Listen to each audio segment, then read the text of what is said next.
Welcome. We have another webinar here. This is going to be a little thorough because we have something new. We have something new. And Alan is coming all the way from Japan. And he has, I was even wondering about his English because at the time I thought Alan will not be able to get all from him. I thought he's not fluent, or maybe he doesn't, is not conversant with English, but he told me he's quite conversant with English.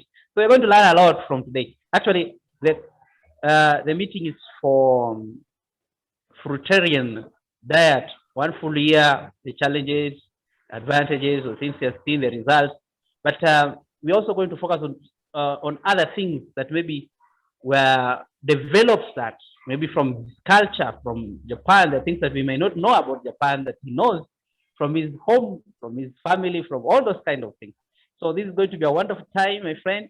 Welcome. Can we say hi, everybody, before we can start the meeting? Somebody from, and you tell us where you come from. Here, Frederick Udur from Kenya, as we say hi. Hi, and welcome, everybody. Somebody else, maybe? Hello from Canada. Hi, Alan. Welcome. Sorry, no picture. It's pitch dark here, 3 a.m. Not very presentable, but I'm really happy to see your face and your smile. Hi. Hi. Hello. Hi, from Holland. Holland, wonderful. Yeah, nice to meet you. I'm Sherlight on Instagram. Nice to meet you. Nice to meet you. Yeah. Virtual Sorry? person. Yeah. Nice to meet you virtually. Yeah. Hi, Frederick. Hi. I'm so happy to see you from Holland. Holland is also called Netherlands, eh? Netherlands, yeah. Okay. So happy to meet you here. Yeah, so good. Wonderful. So good to see you It's the guys first time again. I'm meeting you. This is the first time you're meeting, right? Yeah. Never met before. Okay. Yeah, I'm usually on the background. I usually chat. I don't usually show my face. Okay. But you're most welcome today. Yeah. Thank you. Hello. Hello, we can hear you. Yes, hi. My name's Pam. I'm from the UK. Wow, welcome, Pam. Hello. Hello. Yes, I'm trying to watch my toddlers plus do this video, so be interesting. Wonderful. But yeah, I think so. Is Alan? He's going to be on as well. He's already in the meeting. Alan is here. Okay, Alan, you can say hi to Pajmit. Hi here. Hello, Alan. How are you doing? Good. How are you? I'm okay. I'm trying to stay raw. trying to eat as much fruit as I can, but I don't have the lifestyle right now to fully commit to it. So I need to find a way I can do it. Yes, Henry. Give the banana to Daddy. Go on. He'll open it. So Alan is going to tackle that in his flow, as he's flowing, as he's going to talk to us. Pajmit?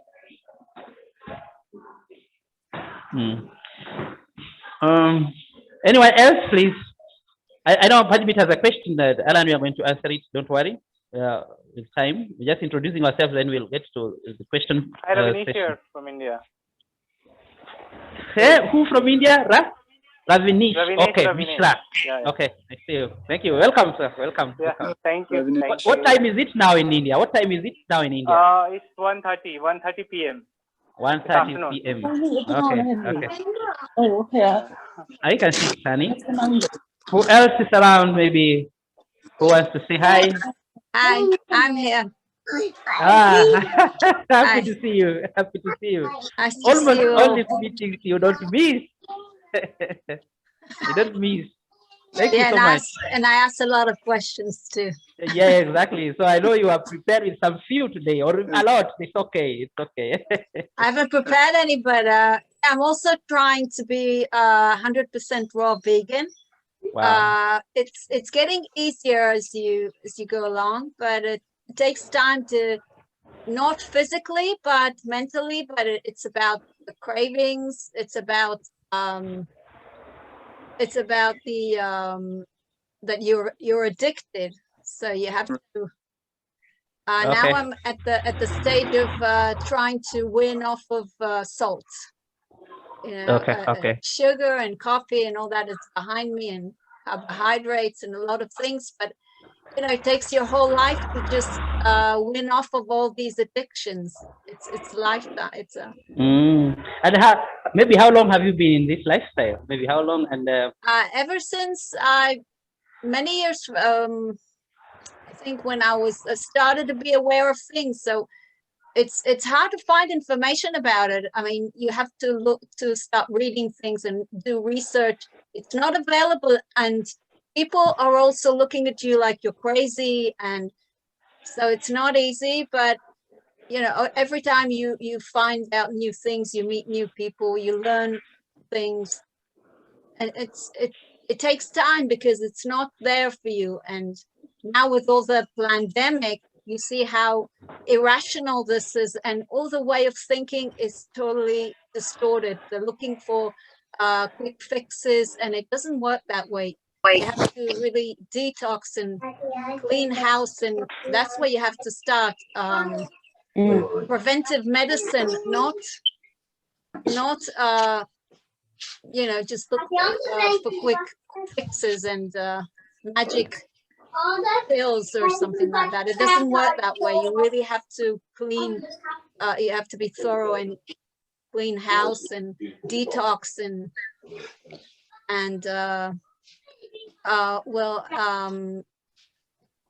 your immune system has to work, function, not to rely on external, I don't know, vaccines or whatever. It doesn't work that way.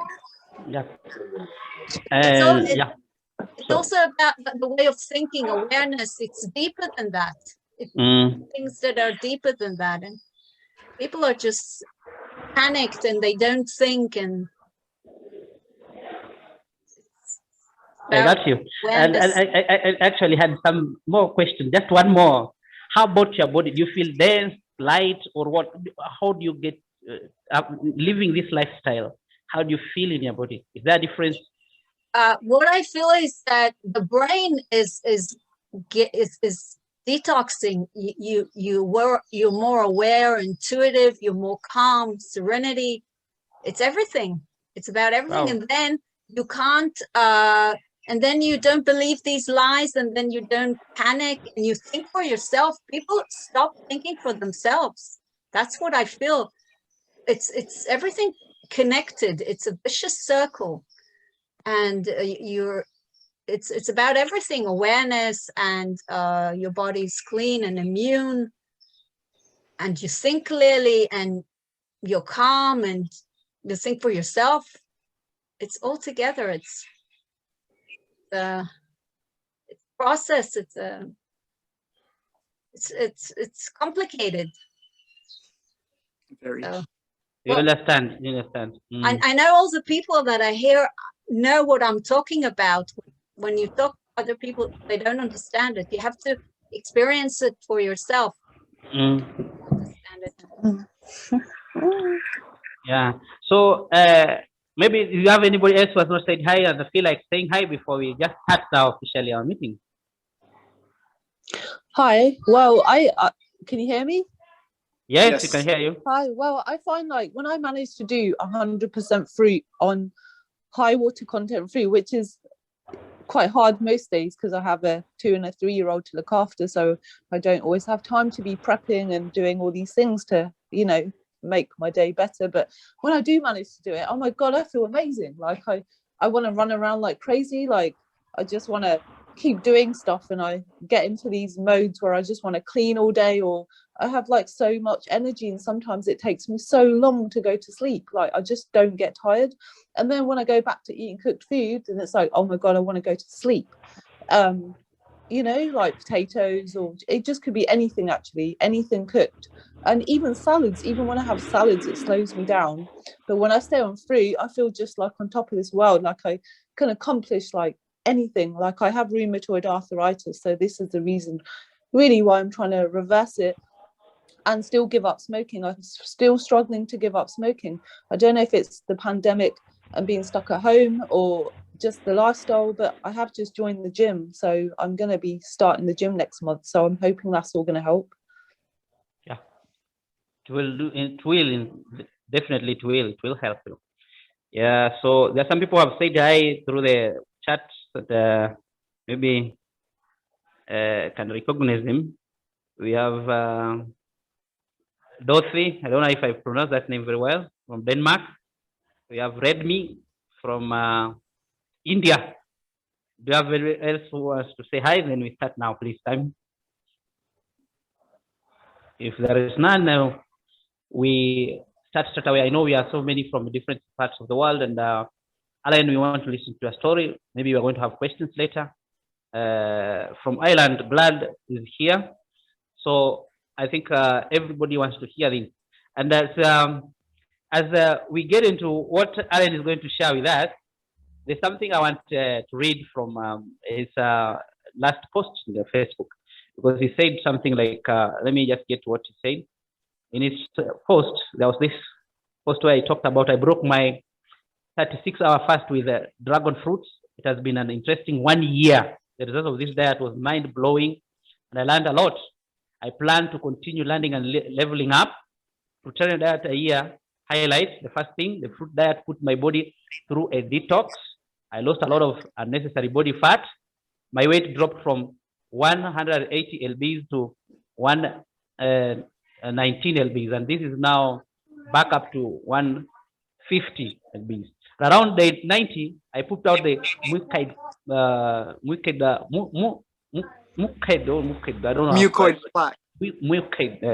plaque that was stuck in my intestine. My waist now smell like fruits and stopped smelling like shit. Read it the way it is. And then my energy level increased, and I work out nearly every day. I have not taken any supplements and feel no deficiency. I now require less than usual sleep time to feel rested and energized. Fruits are so hydrating that I did not have to drink water for over 2 months, just living like a camel. There's a camel there. As I did more research on diet and nutrition, the more doors to these rabbit holes opened up. The next thing I know, I am sun gazing, grounding, working on my spa. Don't miss it. Don't miss this. That was just an advert that Eric wrote, so that people should come in. I just read up to that part of where I don't miss it. So people are here, and this is Aaron all the way from Japan. I'm so happy to meet you. And please just give us background. What is in Japan now? Maybe your culture a little, the types of food there, most common. I know you people like fish. I know people like fishing and eating fish. So you can start from there, Alan. Thank you. Yeah. Hi, everyone. Hi again. I hope everybody's having a great time. Thank you, Frederick, for having me, and thank you for introducing me. For those who don't know, I'm currently at 376 days into this fruit fast, and also 23 hours into a fast. So I haven't eaten nothing since 6 p.m. yesterday, and I think it's about 5:30 p.m. right now here in Japan. Frederick asked about Japan. Japan right now, winter is faded away. Spring is coming. It's nice and warm now. The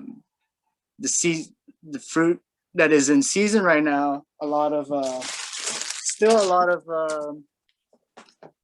of citrus. So I was talking to the other host earlier before this went online, but it's very important to eat what's in season, or I believe it's important to eat what's in season, because nature kind of knows what we need during what time of the year. And if you live in a tropical area, great, all year long, nature will be giving you what you actually need. And let's see, in Japan, people are still not too familiar with veganism. Veganism is actually somewhat kind of new to them. It's kind of difficult to find a raw vegan restaurant or a joint where you can enjoy raw vegan food. So what I have to do is actually just go to supermarkets or markets and buy the fruit myself instead of going out into restaurants. Sometimes though, I follow friends and family into restaurants, and if they don't serve fruits, I eat socially raw salads. Raw leafy salads is what I prefer. And please, if anybody has any questions, please feel free to ask. I'm just gonna share my experience with fruitarianism and fasting, and also the benefits. Please feel free to ask any question. So a little bit of history. I'm 34 years old. About 15 years of my life, I struggled with obesity. And so that kind of opened me up to experiment with different types of diets, including different methods of fasting. And so I tried Atkins, which is pretty much carnivore. Remember when it was called Atkins back in the day, early 21st century? Atkins. I've done the vegan diet. I've done the low carb, which is keto, or somewhat like keto. And I've done the keto, whole food vegan, which that's where it kind of like opened my head up, like, oh, whole food vegan, I feel great. But which something also is weird is that the carnivore diet, I felt great as well. But I am currently on the fruitarian diet, and I continue to be on the fruitarian diet because I feel out of all the diets that I've experimented with, the fruitarian diet makes me feel best. Yes. So in, I believe 2020 last year is when March 2020 last year is when I started the fruitarian diet. For those who haven't done raw vegan or raw fruitarian, your body goes through a detox. So usually like the first week, a lot of fruitarians say the same thing. First week is when we feel the weakest. Our body is detoxing, we're feeling these detox symptoms. For me, my experience, day 3 was the most difficult. I felt so weak. I couldn't get out of bed, or I struggled to get out of bed. Day 4, I started to feel a little bit better. Day 5, day 6. Day 7, I believe, is when I woke up and I was feeling super energized. I started working out, and I pretty much just been working out almost every day. Before I jumped into the fruitarian diet, I was eating a garbage standard American diet. I was drinking beer, I was eating meats, I was eating processed foods, I was eating junk food, I was eating whatever. And at that time, I was really confident in losing a lot of weight or getting back in shape because I've been practicing fasting since 2018. And fasting is another good combination with the fruitarian diet for those who are for those who have goals of weight loss and detox. Oh, and then here's why I stuck with the fruitarian diet as opposed to a carnivore diet, is the detox effect. When I was young, when people tell me about, these hippie folks with the juicing, they tell me about detox. I didn't know nothing about it. I thought, okay, I sweat out whatever crap I ate yesterday and I'm good. I've underestimated the detox. So when I started eating fruits, within the first I would say 40 days, my stool stopped stinking and it didn't smell like anything. And I was like, oh wow, this is cool. But at that time I was still not emotionally and mentally content with giving up cooked foods for the rest of my life. And I believe it was around day 90, I was doing an experiment where I was collecting my stool to use as fertilizer for my garden. And I took a dump. I went number 2 in a bucket full of dirt and I left it outside. And 2 weeks later, I looked in the bucket. What usually is my poop kind of became dirt. And what was stuck in my intestines, other people will call it mucoid plaque. It's all this garbage that builds up in your intestines and it's hard to come out and it gets stuck in there. And people usually go to clinics and get a colon hydrotherapy, maybe pay thousands and you have to go back maybe 3 times a month to get it cleaned out. But the fruit diet, I was able to get it out. And when it came out, I felt so relieved. It was, I didn't even know it came out, but I remember that dump. I remember that exact dump. It was like, oh my God, I feel so relieved. I felt so light. And this was around day 90. And around day 100, I was able to see my 6-pack abs. And I don't really focus on doing ab workouts, but I was able to see it. And for like, since my 20s, you know, I'll be doing sit-ups, I'll be doing crunches, trying to get abs, and I would never get beautiful abs like that. And I was like, oh wow, maybe it was all that mucoid plaque that was kind of like stuck in there, and maybe whatever fat that I couldn't get rid of with other diets. I was able to get abs, and I was just like, oh wow. But besides the abs, it was the mucoid plaque that kind of got me into really like, oh wow, this diet is probably it. You know, it helped me detox. My skin got really cleared. My brain, my mental clarity is increased. And from there, it was like, okay, I'm gonna continue this. This is probably the way we should be eating. This is probably the way our ancestors has been eating before they figured out tools to make fire and cook food. They were eating raw foods. And I believe they're a lot in tune with nature back in the day, and like how we breathe oxygen coming from the trees and we give them carbon dioxide. We have that exchange with nature that I believe we have that exchange with nature that we forget now because of technology and because of how society is now, right? We kind of like separated from nature, and we're all just separate individuals now. Now we're no longer like part of the ecosystem. But from there, I started looking more and more into diet, and I did a lot of research, and a lot of things blew my mind when I've looked into the Bible. In Genesis, it's the first book when you open the Bible, and it's probably the first book that everybody skips because, you know, like Adam and Eve, where were the dinosaurs? But I haven't really like deciphered the Bible. I haven't looked into it enough, but in Genesis chapter 1, verse 29, it talks about how God brought men on earth, right?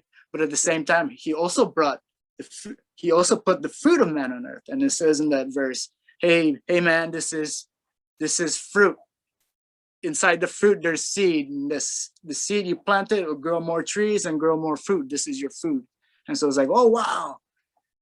And I didn't want to just look into the Bible. I was raised Catholic and also Shinto, but I wanted to look at what other ancient cultures texts are saying. And then in the Bhagavad Gita, the ancient, I want to say Hindu or Indian text, I believe it was chapter 17, and it was explaining foods that put you in the mode of goodness. And it was pretty much describing raw fruits. And I was just like, oh, wow. Ancient texts, ancient writings are talking about the fruit diet. But when you Google nowadays, when you Google fruitarian diet, the first couple articles you see, right? Science is telling us the fruitarian diet is not good for you. It's got deficiencies. They probably show a picture of a really skinny fruitarian dude, look malnutrition. It's like, it's right. Mainstream media, mainstream science, mainstream health, nutrition science, I believe it's not 100% there yet. They have some information that they don't know. They're not perfect, right? And sometimes it's the information you find in mainstream science is incorrect. And the way you can find out is to just verify it for yourself. Some things you can verify it for yourself, right? When NASA shoots people up on the moon and they're like, hey, the moon looks like this, right? A lot of us, we can't verify it. All we could do is see the TV and like, oh, I guess they did go to the moon. But there are some things that you can verify, right? And then diet is one of them. So, oh man, where do I start? Or I lost my train of thought. But if anybody has any questions now, please feel free to ask.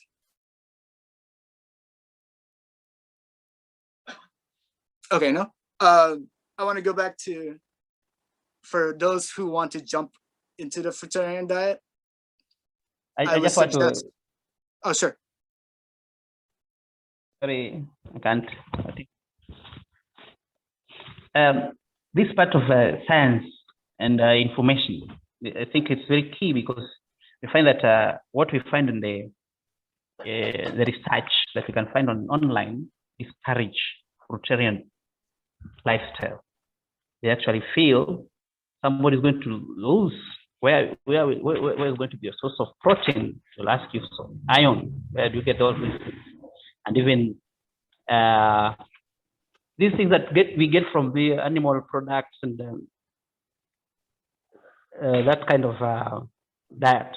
So you find that they are discouraging, and most of the people are have no information that you have now, because you have the experience. You see, with information, the power of information is not just reading theory, not just in theories, it is in practicality. What somebody has done. This is the reason why we want to draw from you, to get your journey step by step, because information that works is information that has been proven, has been tested, something that somebody has experienced. If somebody has gone through some experience like you have done, then now it gives us the answers to these things that are like questions that don't have clear answers. People are just suggesting, if you eat fruits, maybe you're going to be very malnutritionized. No, you're going to become very, very weak. You can't. You are going to lose a lot of muscles. There are things like that. They're saying, right. And did you lose any muscles? Maybe. I cannot prove that I lost any muscles, but I do post my workouts online. And the first 100 days I was making sure that everybody knew that I was doing fine by doing extreme workouts. Like I'll strap like 50 pounds on, and I'll be doing chin-ups, and I'll be showing like, hey guys, this is the protein that fruits give us. Apparently, if you look online, and if you look like nutrition facts for like pears or watermelon, they do have some protein content. But it also makes me wonder, do we really need that much protein? Why do you need that much protein? And I feel like you lose muscle. A lot of us, we lose muscle if our activity level decreases. If we keep our activity level up, your body knows, hey, if we lose this muscle, we probably won't be able to keep up with this activity. So your body's really smart. And I think, yeah, as you lose or you lessen your activity, your body's like, oh, we don't need this extra muscle. It's extra weight. It's making our heart work harder. We'll get rid of it, right? But that's another fear that people have, right? Protein, vitamin B12, and sugar is another thing, right? Everybody's like, what about sugar? I'm diabetic. Wouldn't sugar affect you? I want to say I've never been diagnosed diabetic, but I have struggled from hypoglycemia, which is low blood sugar. When I was a child, I was really obese and I was eating all kinds of sweets. And for maybe like 3 or 4 hours after I eat something, I will feel weak again and shaky, and I have cold sweats. And I've always associated that with hunger. But now I know that was hypoglycemia, that was low blood sugar. And with fruits, I don't feel that anymore. Except with conventionally grown bananas. And I suggest everybody, if you're gonna go into the fruit diet, conventionally grown is okay. Organic is better. And I think ultimately the fruits you grow is probably the best for you, because you have that exchange. You breathe its oxygen, it breathes your carbon dioxide. Yeah, you exchange love, right? I feel like there's more of a connection than just giving it water. And there's some folks are talking about the fruits. They see what you're detoxing. They see the bacteria that's in you. Especially, I've eaten a lot of tomatoes. I believe this was around day after the first month, when my poop stopped stinking, I ate a bunch of tomatoes and I pooped in a bucket full of dirt. And 2 weeks later, there's tomatoes growing out of it beautifully without any fertilizer burn. So it went through my body and it still grew. And so I'm thinking these tomatoes, they know what's in me. They know my bacteria, what's in my bacteria. And in order for me to continue helping it disperse its seed, that's its exchange. It gives me fruit. I help disperse its seeds. Just like flowers give nectar to honey, to bees, and exchange bees help it pollinate. We have that connection with nature. And I believe just by seeing what's inside my body, they know what we kind of need, and then they adjust to accommodate us. Right? Okay, so wow, that's right? Something that we have not had anything like that before. It's mind blowing. Isn't that great? If it, I mean, I can't. That is good information. I can't prove it's true, but the fruits I've grown just hit you different, right? Even the cannabis you grow just hits you different compared to the cannabis you buy. Wow. That means we should have some big. They are called orchards. Orchards. We should have some big orchards around our home. Should have some fruits grown in our homes, in our areas where we stay. Because you have really brought something very clear, Alan, that you buy is very different. Again, the other idea is that there's that connection when you have them at home, but there's also the issue of when they're grown out, you don't know what chemicals have been used to bring them up. Maybe the fertilizers, the what that has been used, you can't know the combinations. Some are from the GMO family, you may not know. So you must be sure of what you have. And you just take me back to that Garden of Eden, where Adam has to take care of his plants, and again that becomes his food. Where at home where he's staying, he's taking care of them, and then again that's what he eats as his food. So I've seen that connection, and that I think this has come very clearly. For the first time, you are now getting us to that level where you are at your own place with your own experience with what you do, different from what we have read in the internet, what we have outside there. We don't know. Yeah, this is now practically what you do. The other thing that I really wanted to you to maybe tell us about is the type of fruits. You at the beginning of you were talking about maybe watermelon. What do you have a season? How do you take them? Do you have a season where you can say, because you also talked about the season? Maybe I'm just taking you back. Talk about eating the fruits in the season. You talked about that, right? By nature brings us for fruits in the season. So it's good we take advantage of the fruits in the season. But how about yourself now? Sometimes there are some fruits are not there. The others that are all season. They are all throughout. They are there.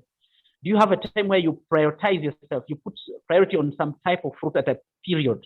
Maybe let's say for a month or for a week, you are only dwelling on this one, mono, the way you call mono fruit. Yes. Exactly. And then what are your experiences when you have just the mono fruit, and then sometimes when you are mixing them? Maybe you can give us some clarification at that point. Yes. Good question. I forgot to get into that. Monofruiting is eating one type of fruit. When I say one type, it could be just citrus.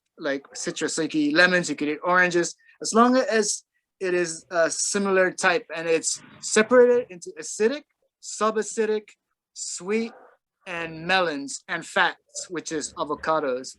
If you mix these fruits, supposedly it slows down your digestion, right? Your body needs this enzyme to process this fruit. Your body needs this enzyme to process that food. So it slows down digestion, and and it takes a lot of energy to burn. So I forget, Mrs. earlier was talking about when she ate salads, right? She got more tired.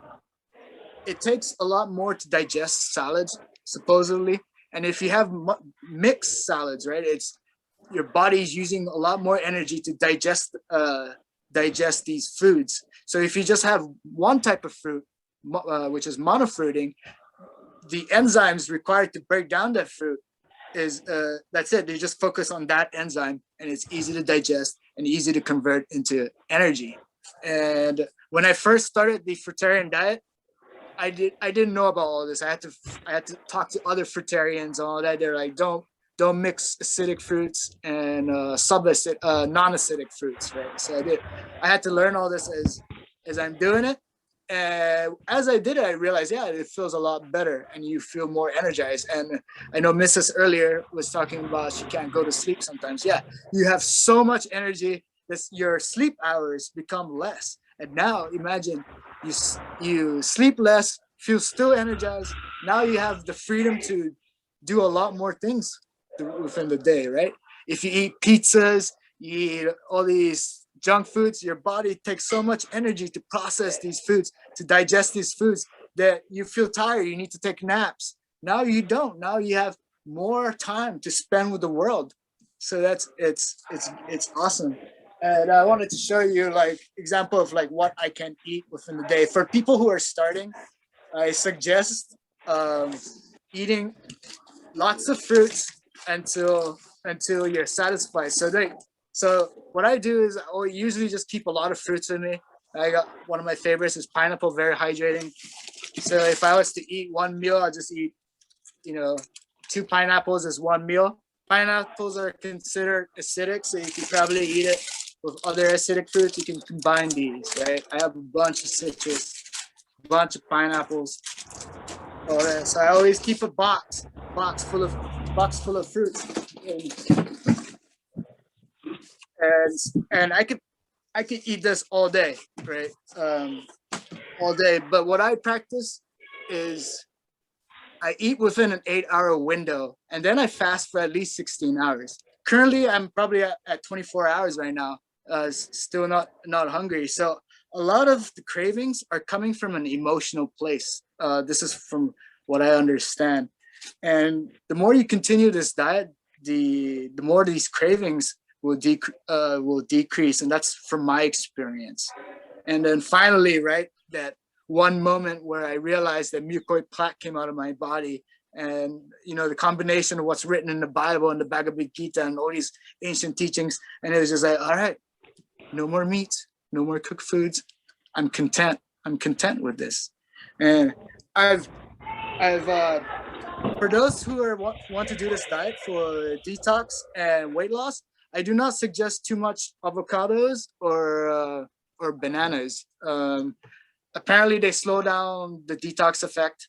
And avocados, I noticed I could eat like 20 of these avocados and I would gain weight. So if you're trying to lose weight, maybe 20 avocados a day is probably not a good idea. And I don't usually buy bananas because I've mentioned earlier the conventionally grown bananas. I get a reaction out of it, and I get low blood sugar. But sometimes I get them as gifts. When the universe gives me fruits as gifts, I accept and I eat it. And make sure you eat a lot of these fruits when they're ripe. From what I heard, a lot of raw vegans and fruitarians, they lose their teeth. They lose their teeth because they eat a lot of unripe fruits, which is very acidic. And when they do eat acidic fruits, they brush right away, and that kind of destroys the teeth. So be very mindful of your teeth. Don't brush right away after eating like oranges or lemons or grapefruits, very acidic, even pineapples. Don't brush right away. I also do not drink water. This is for the detox and weight loss folks. I also do not drink water while I'm eating, because the water will mix with your acid in your stomach, and it'll slow down digestion. So when you drink water, if you were to drink water, please, I would suggest drinking it maybe 30 minutes before eating, or maybe like an hour after eating. And if you do eat a lot of juicy fruits, you notice that you stop getting thirsty, right? And I know somebody earlier mentioned that you're trying to get rid of the salt addiction. I know that's one of the hardest addiction that I had to battle with, was salt and cheese. And I noticed when I water fast for a long time, I work out, I started getting cramps. I started getting cramps in my leg. You know how you wake up in the morning, you stretch your leg and it starts to cramp. Anybody feel that before?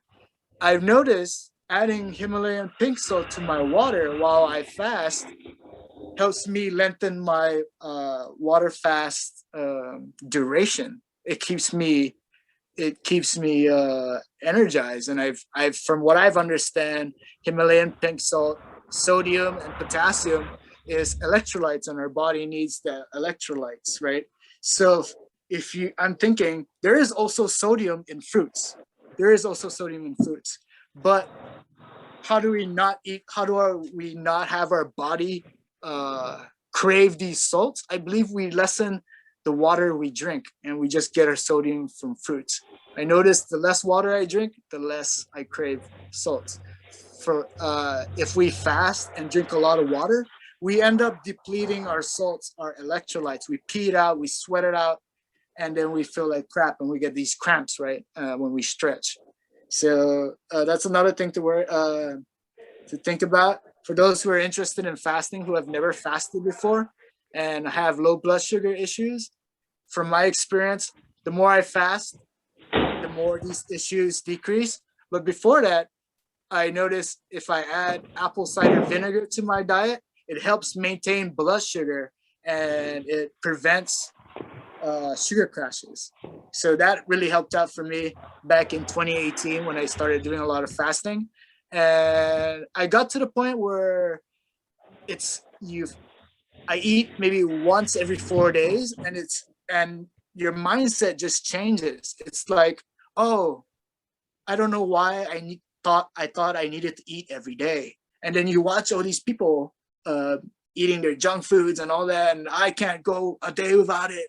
And you start to see their pain, and it's I hope the world becomes a better place. I hope the best for everybody. And yes, so when I was able to dry fast for almost 6 days and still work out. So the more you fast, the more experience you get in fasting, the more you get used to it. And because I started out with fasting first in 2018, my fear of going fruitarian significantly decreased. And then this one morning in March, I woke up, I opened a coconut, I share it with my dog, and I'm like, all right, starting today, I'm just gonna eat fruits. And 376 days later, I'm still just eating fruits. Just note though, I thought coconuts were fruits, but apparently they're considered nuts. And so, I started off raw vegan. And those who don't want to hop into it right away, or try to hop into it right away and kind of failed, maybe try approaching it differently, like a slower transition at your pace. For example, I'm eating crappy diet. I'll start off by quitting junk foods first. I'll quit junk foods first, and then I'll go vegetarian, and then I'll go vegan, and then whole food vegan, then raw vegan, then fruitarian. So maybe going your own pace might make it easier, but it's not impossible to jump right in. And I'm hoping my experience and my data will help everybody decrease their fear of just going fruits. And fasting, the more we experience fasting and the more we experience this fruitarian diet, the more these cravings, right, decrease, and we're able to beat these food addiction. We detox that food addiction out, and it's another level of freedom. It's another level of freedom. It's like, I don't have, you're on a long road trip. You don't really think of like, oh, I got to stop somewhere and eat at this place, or, oh, I got to cook this. I got to, you maybe spend an hour of your time preparing a meal, cooking a meal, right? Now that hour within your time can be decreased, and you can work on other arts or other things, or spend more time with family or friends, and you start to have more freedom, and more time to better yourself if you like. Let's see what else. There's so much I have to talk about. I lost my train of thought, but if anybody has any questions right now, please feel free. Can I ask a question? Sure. Yeah. Do you also do the longer dry fasts already? I've done long dry fast. My longest was 142 hours, but this was done back in 2019. Yeah. I usually dry fast almost every day, at least 12 hours, right? Yeah. I sleep like 6 hours, and then I don't really drink water until I don't drink water until Yeah. like I really work out. Today I had a hard workout, so I had sips of water, but I have yet to eat. And dry fasting, it's probably one of the fastest way to lose weight and fastest way to detox. Yeah, because I use it because I'm a fruitarian too, raw vegan. Awesome. And I use the dry fasting too for detox. I never had any like weight issues going on, so I only use it to detox. But I noticed when you're already on the fruits, or at least raw vegan, I guess. Yeah. But mine experience is more from a fruitarian experience. I've noticed that when you start to dry fast, you also, because I'm used to like I can go up to like 7 days dry fasting. Oh, wow. Yeah. Whoa. But I've noticed the other day I did like the last time I did like 4 days. And then I got even quicker into my results. And I guess Wow. I think it's because you're already cleaning your body and keeping it clean, you know. Yeah. And then the dry fasts also are more are better. Yeah. I believe since you've been doing longer, your body's already detoxing to the point where it's very efficient. It becomes very efficient, and you get quicker results. Yeah. That's so awesome. Yeah. But great to hear your experience. It's always nice to hear fellow fruitarians. Yeah. Yeah, thank you. Also, I want to mention for those who are experienced with fasting, who wants to go into dry fasting, to remember to lessen that fear. Imagine a camel's hump is not actually water, it's fats. So what your body does is break down the fats. As it breaks down the fats, the fat storage probably have toxins that it gets rid of. So that's part of the detox. But it breaks down the fats. Apparently, so supposedly, according to science, there's hydrogen in fats, and we breathe oxygen. So hydrogen and oxygen makes water, pure water, and so it's the cleanest water your body makes while it detox. So if you have fats, if you have stored body fat, please do not be too afraid of dry fasting. But I also suggest water fasting first, and experience water fasting first before you get into dry fasting. My own journey was like a really long one, actually, because I started it off like in 2007, and I started it with like making my own food, you know, when I was still on cooked foods, like making my own foods, and then whole foods, and then later on raw foods. And then I learned about Dr. Morse. I don't know if you know about Dr. Morse. Yeah, and he was really my teacher, you know, when it comes to like detox and the fruits and everything. And yeah, ever since like the end of 2011, I started the whole Fruitarian journey, and it was ups and downs, you know. But my journey was like a really long and like with ups and downs. And so I didn't went cold turkey or anything, but it's definitely like the fruits when it comes to like diet and what we're supposed to eat, you know, like humans. I think it's actually the fruits, you know, and we don't need anything else. But the thing is, you need to detox first. Get your body on that level, you know, and then I think we don't need anything else except for fruits, and maybe even beyond, you know. You can go towards Breatharianism and prana.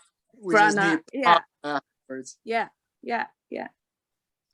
I do have a story of the prana, but before I get into that, like you said, there's gonna be ups and downs in this journey.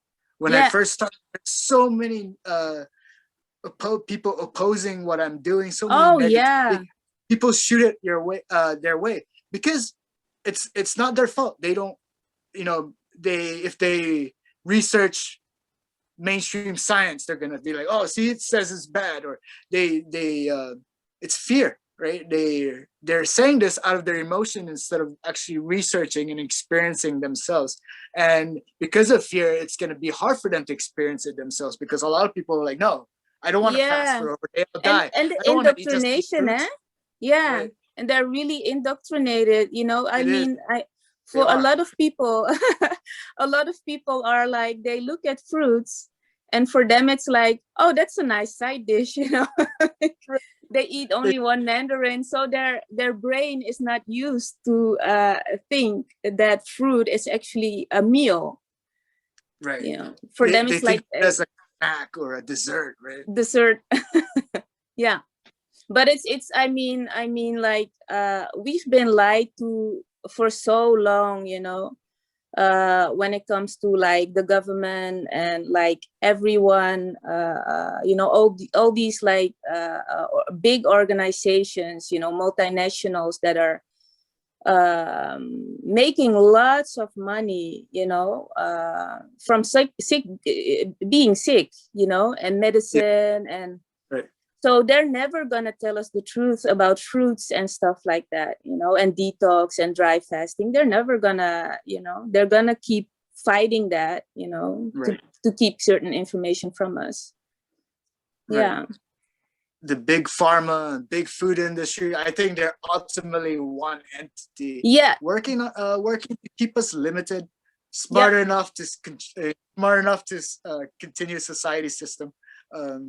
And yeah, they're very powerful. And I could imagine, I can't prove any of these things, but I can imagine they can pay universities to, hey, don't give out that results of sugar, blame it on the calorie, or you know, I think that's what's going on. Yeah. Yeah. Right. Yeah. And you see like the Olympics sponsored by McDonald's or Taco Bell. There you go. The Olympics. The Olympics are never sponsored by Florida oranges. No. You know what I mean? Yeah. You know, Exactly. You know what I mean? And they make too much money off of controlling us and you know, keeping us limited. And you know, modern medicine, I feel like they're just suppressing the disease and not curing the disease. Yeah, because that keeps you in a loop, you know, that keeps them making money. You know, if you keep people, you don't want people to die immediately, of course, because you need them. Right. But you want to keep them in the middle, like kind of sick all the time. Yes. And so they can keep making money. Yeah, it's awful. I want to think, or I want to say that they're keeping us sick and die at an earlier age than if we get any older, we might wake up to a lot of these things. So before we wake up to a lot of these things, I think that's how they want us to die around that age before we really wake up. Like exactly, yeah. It's gonna be like people like us who just be the example and show people the results and say, hey, maybe the mainstream nutrition health science is incorrect or have some misinformation. You don't have to tell them all about, hey, the government is controlling all this. No. It's like, hey, maybe look at my results. I'm doing fine. You know, I'm just eating fruits, but I didn't have to eat the whole day today, and I'm super Exactly, because I don't know if is that your experience too, because I noticed in my surroundings too, in the beginning they laugh at you and they think you're crazy, but once they now they start to see the results, they're like, it's as if you're not getting old, you know. They're like, what are you doing? And now they're even like making smoothies and like starting to eat more fruits, and you know, so you only have to show, you know, be an example. Yes. And then the rest will follow, by itself. Yeah. Yes, definitely. Yeah, people who are saying, no, this is bad idea. They see my results and later on, you know, stop. And some of them start asking me like, hey, so what kind of supplements are you taking? Okay. And it's like, it blows my mind, because when you read mainstream science, it talks about deficiency, and I'm at 376 days already, no supplements, just fruits, still have not felt any deficiencies. And Yeah. I try to show the world that by posting like my workouts. Like my workouts are not, like, child's play. It's No, actually, I've seen them. Yeah, really amazing. Yeah, yeah, yeah. When it comes to the deficiencies, it depends, because for me, and I think a lot of women who were on a birth control pill. I've been on birth control pill for a long time. They gave it to me when I was like 14 for acne. It was the worst decision ever. But yeah, you're young and you don't know a lot at that age, right. But it really destroys your hormonal system. And so for me, when it comes to like stuff like my B12 was like dangerously low. So I had to supplement in the beginning, and I still do when it comes to B12. But I know for sure, once your gut is like really cleaned out, you don't need B12 because it's really a gut issue when it comes to B12. You start making your own B12, and B12 is in the fruits. So it's I mean, when it comes to supplementing, sometimes it can be necessary if you're already dangerously low, on a certain vitamin or mineral. But after you cleaned out, then you're good to go. Yes. And I mean, like, it's just my whole point, is just the fruits in combination with, because I know the audience in here are a lot of like dry fasters and interested in prana, living on prana. And so just for me, my experience, and I think that's your experience too, is like dry fasting and fruits, the fruitarian diet is like really such a good combination, Yes. to get there. Yeah. So yeah, I hope we get a lot of like fruitarian communities soon too. I hope Yeah. so. Yeah. Yeah, but I've noticed the population of fruitarians are increasing, and that's really making me happy. Yeah, and, me too. And for those ladies, females who are worried about fasting affecting, I've heard this question a lot, but I'm not a female myself, so I can't really answer it, affecting periods and all that. But I've also heard that fasting will help balance your hormones. Right? Yeah, absolutely. Because I've in my journey, I noticed in the beginning how my periods, because I used to have like heavy periods, and I used to have like really light periods, and then after a while, as soon as I started dry fasting, actually, my periods became heavier again. But I guess that's because of cleansing out on a deeper level. Because that's my experience, once you start digging in deeper into yourselves to clean up, you can start, it can get worse before it gets better again. Yes. Yeah. And people should not fear that. Exactly. That's go, one of the things. Just push through. Right. Yeah. One of the things that stops people from continuing is that detox, that deep cleansing, the detox symptoms. Right away, a lot of people, I want to say, they give up. Yeah. Push through. I was able to do it. Shireen's able to do it. A lot of folks were able to do it. Just believe in yourself. Yeah. And try to decrease that fear. Let go of that fear, and push through. And you were talking about vitamin B12. That's where I came up with. Ultimately, we should growing your own garden, eating the fruits. Yeah, exactly. It's probably the best, because from what I understand, B12 is coming from bacteria. Yeah. And if you have good gut bacteria, and not taking a lot of antibiotics or anything, just have good bacteria, good microbiome from the natural foods you eat. I believe later on that we don't need that. And I hear there's a Breatharian in Japan. I have not met her, a female. Oh. Okay. They did studies apparently on her. She wrote a book that they found bacteria in her body that makes these nutrients for her. Yeah. And when I say Breatharian, she just drinks a cup of I believe wheatgrass every morning. Yeah. That's all she takes. Wow.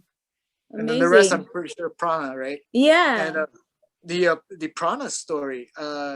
Last summer, I went climbing up this mountain, and it's not a hike; it's a climb. It's like 90 degrees, and you're climbing.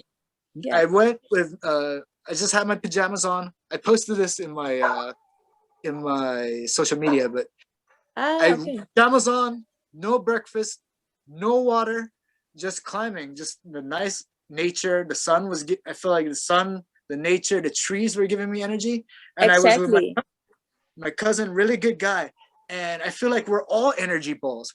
All humans are energy balls. And we could share energy with each other. Absolutely. And a good example of this is, let's say you're in a room, you have a bunch of friends having a good time, ha ha ha ha. And then somebody who you guys don't really like, somebody who's always negative walks in the room, and then the energy of the room just changes, drops. right? Yeah. Right. Yeah. And I feel like, we are energy. And absolutely. And being positive like Shireen, and having that experience and being bright and being that example, I hope that we could share this energy with people, and that helps people go through their fast, or helps people beat their addiction, and helps people with their diet and carry this through. And freedom and freedom from the system, eh? It frees you from the system. Yeah. I hope we do beat the system one day, and maybe I won't be alive to see it. Yeah. But your kids, your grandkids, their kids, I hope they live a beautiful heaven on earth, Garden of Eden type life out there, and that's ultimately what I want now. Before it was money, hoes, cars, and clothes for me. But yes, a lot of these things change. I was an atheist, and you start to see. I haven't looked all the way into the Bible. It's just Genesis, it's just the Genesis book. I still have to reread, and it just blows your mind, and it's really hard to decipher what's going. And I'm here to continue learning and continue leveling up, and I want to help everybody to continue leveling up. Oh, you're doing a great job, man. You're doing a great job. I always like your posts and everything. Thank you so much for sharing your story and your journey. We learn a lot. I'm so happy. I'm so happy to hear. I love you all, and this is. Same. I feel like, hey, I've been just wasting my life just partying. I want to put my life into something that the world can benefit from, and I hope that data helps, and I hope everybody's data. Definitely. We have to keep sharing. Definitely. Thanks, man. I'll give someone else an opportunity to ask questions. Thanks, man. Thank you. I say you were talking about the system and how all these scientific researchers, somebody finances them, so they're not objective. Nobody's going to finance a research that is not going to benefit them. It's all about interests, and they find that this medicine is good for that, and this medicine is good for that, because somebody's behind it. Somebody's paying money to get these results. Nobody's going to finance anything that it's not in their best interest. So I don't believe all these researchers, because they're not objective. And the system, it's so frustrating that they're lying to us and deliberately, and they're causing more harm than good. And also I'm also I also ask, why don't people use their head? Why don't people think? Why don't people believe? On the one hand, you ask why they're lying to us, but then why are people believing all these lies? Don't people use their heads? And when you start questioning these things, they look at you. You're weird. They know what they're saying. Who are you to question them? You have to just believe what they're saying, and it's so frustrating. Open your eyes. I mean, all these doctors and professors, I don't know, they work for who? They work for all these big pharma companies. They're getting paid for it. They're not subjective. So just start thinking and thinking for yourself.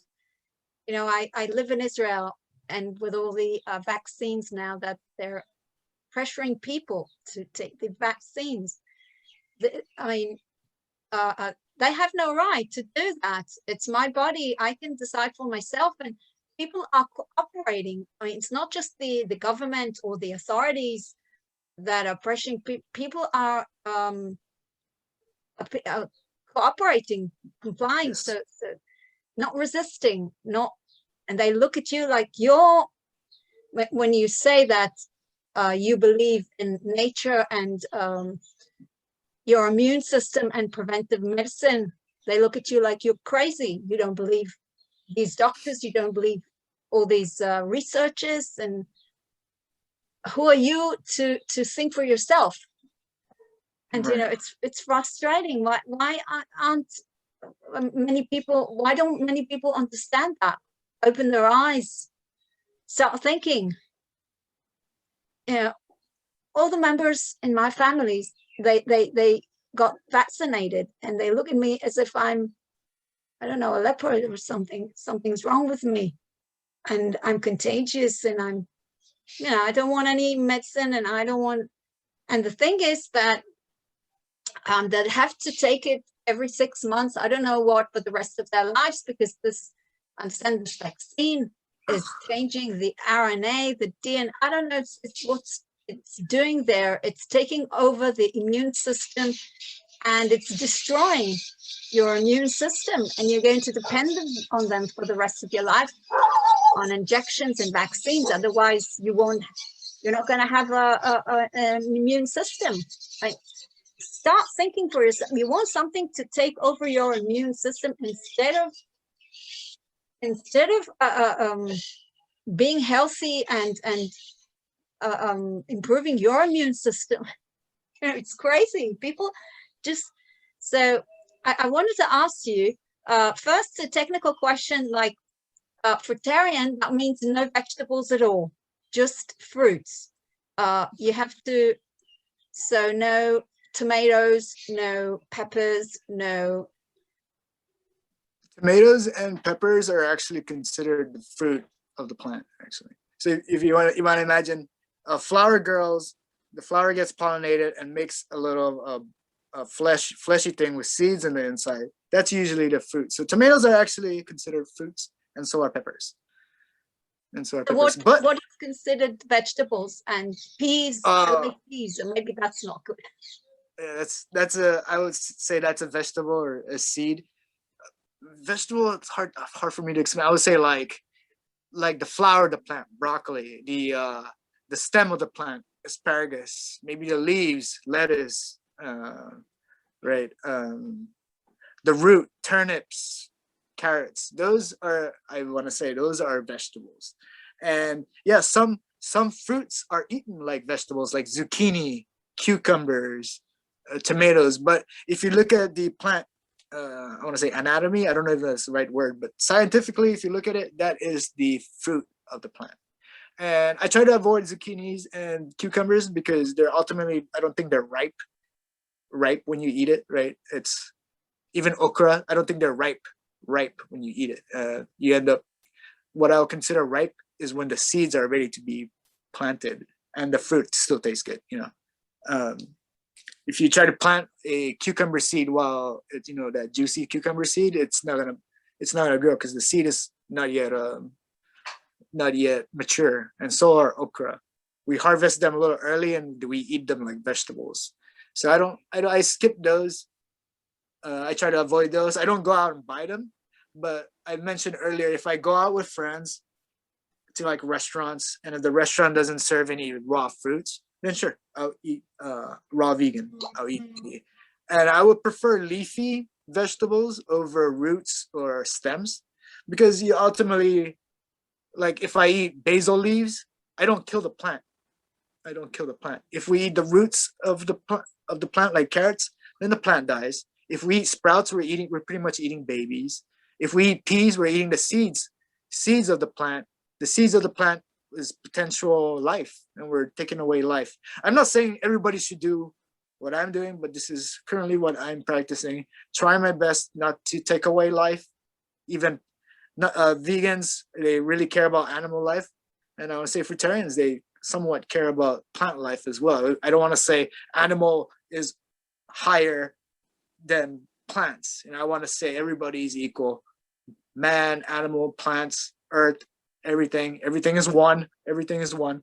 So a friend of mine last week was telling me, if we try to convince people to go raw vegan, if we try to convince people to go fruitarian, if we try to convince people to not take vaccines, then I look at them as separate. And we shouldn't look at everybody as separate. We should look at everybody as one. And hopefully the more people like you increase, the population of folks like you increase, our collective consciousness levels up, and we start waking up to a better world, better era, and golden age, and we're all happy, and there's heaven on earth, and we're all working on art, and we don't have to work 9 to 5, working for money that doesn't, the value of money is just all in our heads. Like, we kill, we steal, we lie, we cheat for money, yet what is money? Is just, it used to be a receipt for gold. I don't think there's enough gold in the world to exchange all that money, but I don't know that. But yeah, and you're mentioning it's frustrating to tell these folks, because I want to imagine they're exposed to a lot of things through media growing up, right? They're exposed to public school systems and the teachings of the public school,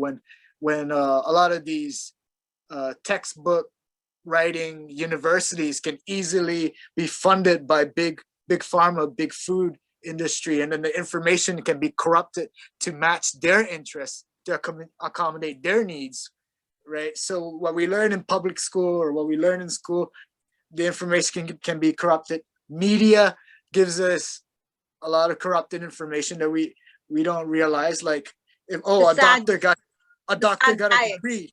A doctor got a degree, he knows everything. Why not listen to you, Fruitarian? We'll listen to the doctor. You look at the doctor, he's like obese, right? Yeah, I look at the doctors. Am I going to take advice from them? Look at them and look at me. I mean, yeah, it's terrible. They're also sick.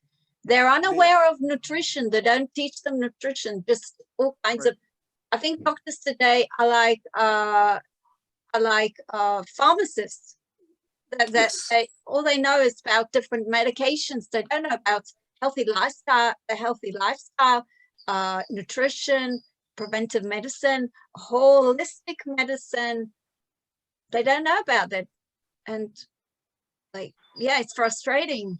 It is. It's very frustrating, and ultimately, I feel like it's maybe some of them it's their fault, but some it's not their fault. This is what they think is right. And it's the same with vaccine.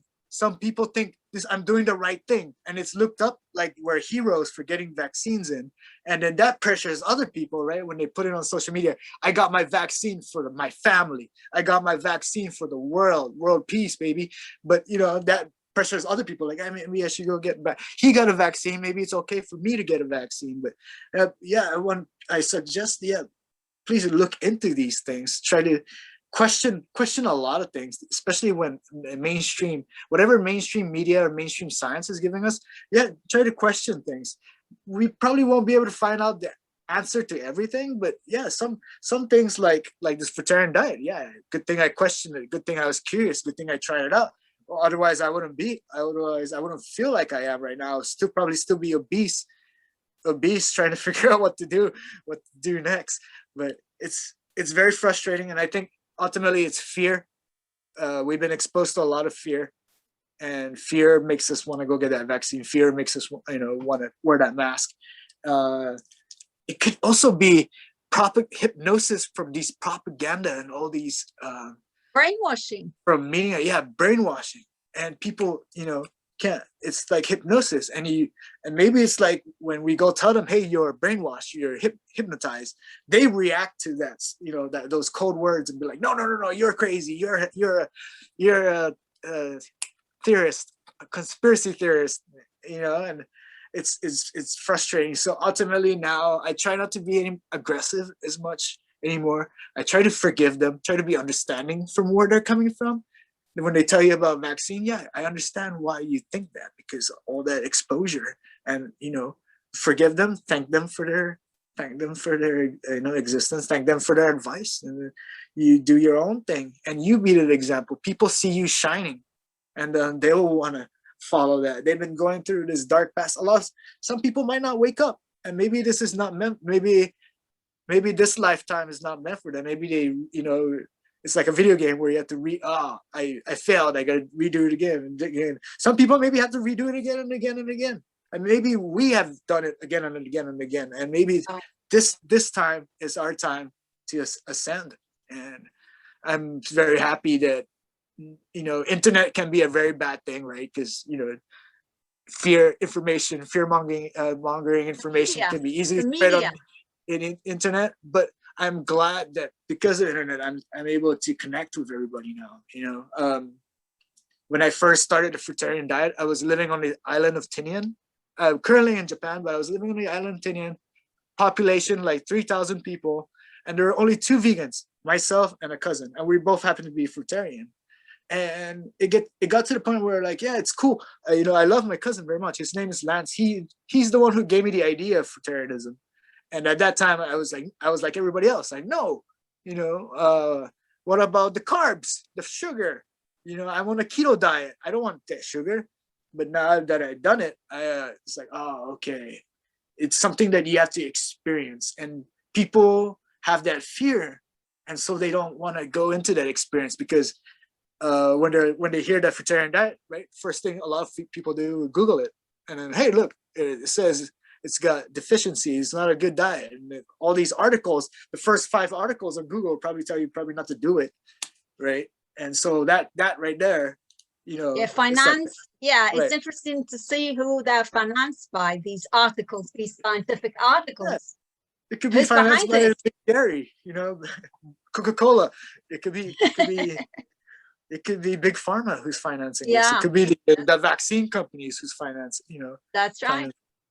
Bill Gates and the Melinda Foundation, working with the Rockefeller Foundations, putting money into the World Health Organization, and then they do a simulation or a seminar in 2019. They can prove anything. They can prove anything they want to with the right amount of money.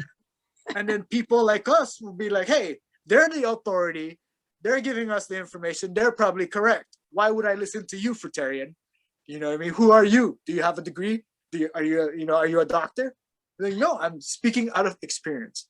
But then this is where you know, it's gonna be a battle. If anybody have seen the 1988 movie They Live, are you familiar? It's a movie. It's a spoiler. It's a movie where this dude puts on these sunglasses, and starts seeing the truth, like the truth in media. They start seeing, he starts seeing the truth, and he's trying to get people to wear these glasses so they could see the truth too. And that's how I feel at first with the fruits. Also, like, hey, you gotta eat this fruit. Matrix. Yes. Like you suddenly begin to see, you open your eyes and you really see what's going on. So it really helps when you understand that, because now you feel like this is a simulation, kind of like the Truman Show with Jim Carrey, True Man Show, Jim Carrey, and you're the main character of this simulation. So live life like you're the main character, and enjoy it. Don't hide in fear. You're the main character. This is your show. You know, enjoy your life. And then I feel like if this was a simulation, own this simulation. Enjoy life like you own this. Own it. I want you to speak. You started to say before that you had this Breatharian experience. You know, these experiences that we're all, and you also spoke about brain clarity and awareness, and it's fascinating. You can't explain it to somebody who hasn't. So could you please talk about it? You know, all this the fact awareness. And I want to say maybe there's like when you eat these processed food, there's a lot of toxins built up in your head, and it's stopping you from entering a certain level of consciousness or level of thinking, that as you start eating these fruits, it starts clearing up. And then because of the benefits, it just opens your mind to like, hey, I want to learn more, I want to research more. And as you research more, you start to realize, like we were talking about, the system is that it might be out there to just keep us limited, and science is not perfect and it can be corrupted. And so I start looking into right, what ancient texts are saying, and you start practicing these methods like sun gazing and grounding. Grounding is where you have your barefoot and you have your feet to the ground, and you're exchanging energy. I don't even know how to explain it. It gives you this exchanging energy, and you're having like this download. Also meditating, it really changes your mind frame. Also the fasting really changes your mind, how your brain thinks, right? It's you're still the same person, but how your perception of things starts to change. And as I continue fasting, I started off with like 16 hours, then I did 24. The first time I did a 24-hour fast, that felt like forever, right? Anybody fasted for 24 hours? That first time you done it, that felt like forever. But as you get used to it, I started going at 36, and then it got to the point where 24 hours didn't feel like a fast. I got to go like 96 to feel the ketosis, where you're full of energy, and I don't know where this energy is coming from. And then that's where I started. I didn't know about Breatharianism at that time, but you enter this zone. You enter the zone where, food is not even an option. You don't even think about cravings, doesn't even hit you, and you're getting all this energy, and you don't know where this energy is coming from. And then that's where I'm thinking, maybe we're breathing that prana, and we're now that our body is all cleared out, and now the system is back on. It's like you clean the engine of the car, and now it's running like 100% again.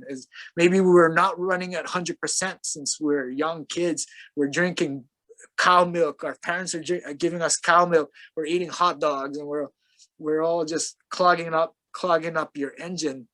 And now it's clean, and you enter this zone. And once you enter the zone, the thought of eating unnecessary no longer is there. And you start to realize, this is unnecessary. We're just doing it for, like, it's like a drug. It's like a dopamine release whenever you eat your comfort food, right? And people associate it with fun. And I know culturally, yeah, like Italian families, my Japanese friends and family, we all get together, we drink, we eat. It's like a social thing.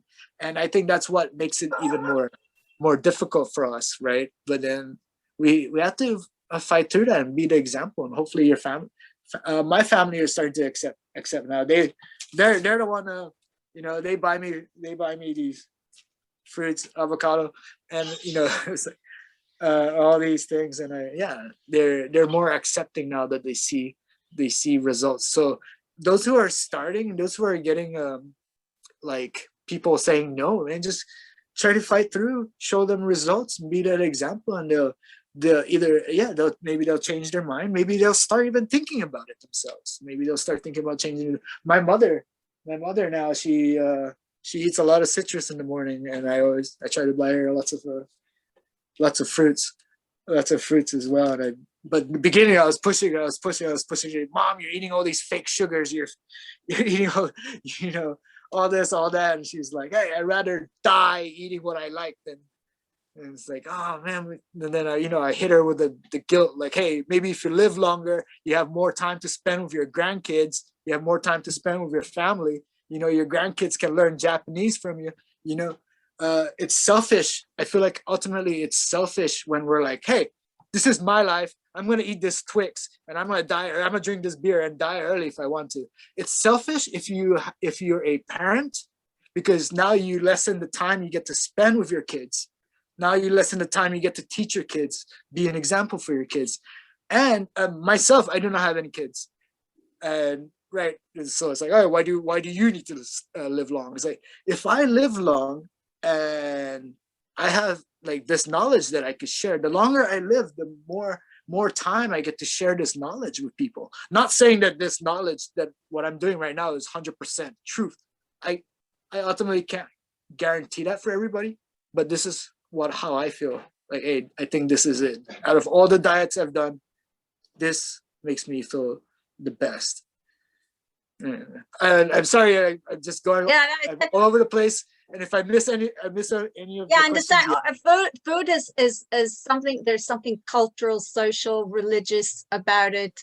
It's about family gatherings. It's about when you're celebrating something. It's always about food. So it's sort of, it's not about nutrition anymore. It's got cultural, religious, I don't know, social, other connotations. But it's just we have to, we have to realize it's about nutrition. So that's why it's lost its, I don't know, its meaning. And if you mentioned it before, actually, what even our ancestors, when they started hunting and cooking, they strayed from the right path. Not to mention the agricultural revolution, when they started growing all kinds of things and making bread and milk and cheese and using animals and meat and everything. Is just so actually we should be looking at the big apes, primates. What they eat is just fruit and leaves. So actually we should get back there. It's to think about it.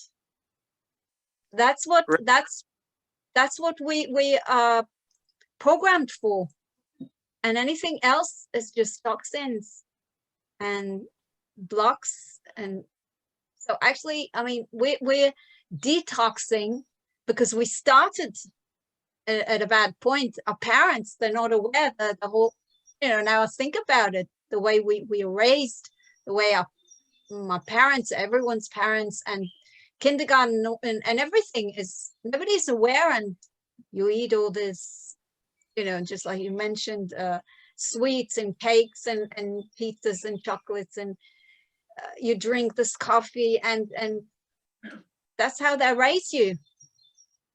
So you're just going back to your origins. It's funny, you're starting. So a lot of people ask if you lose muscle, right?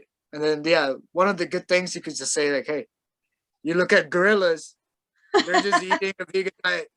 Do they look like they lost any muscle? I mean, maybe they lose muscle. Maybe they don't have B12. Yeah, they're so strong, and they jump on trees. do they eat steak? They don't eat. Protein. They're getting the protein. Maybe they don't have enough protein.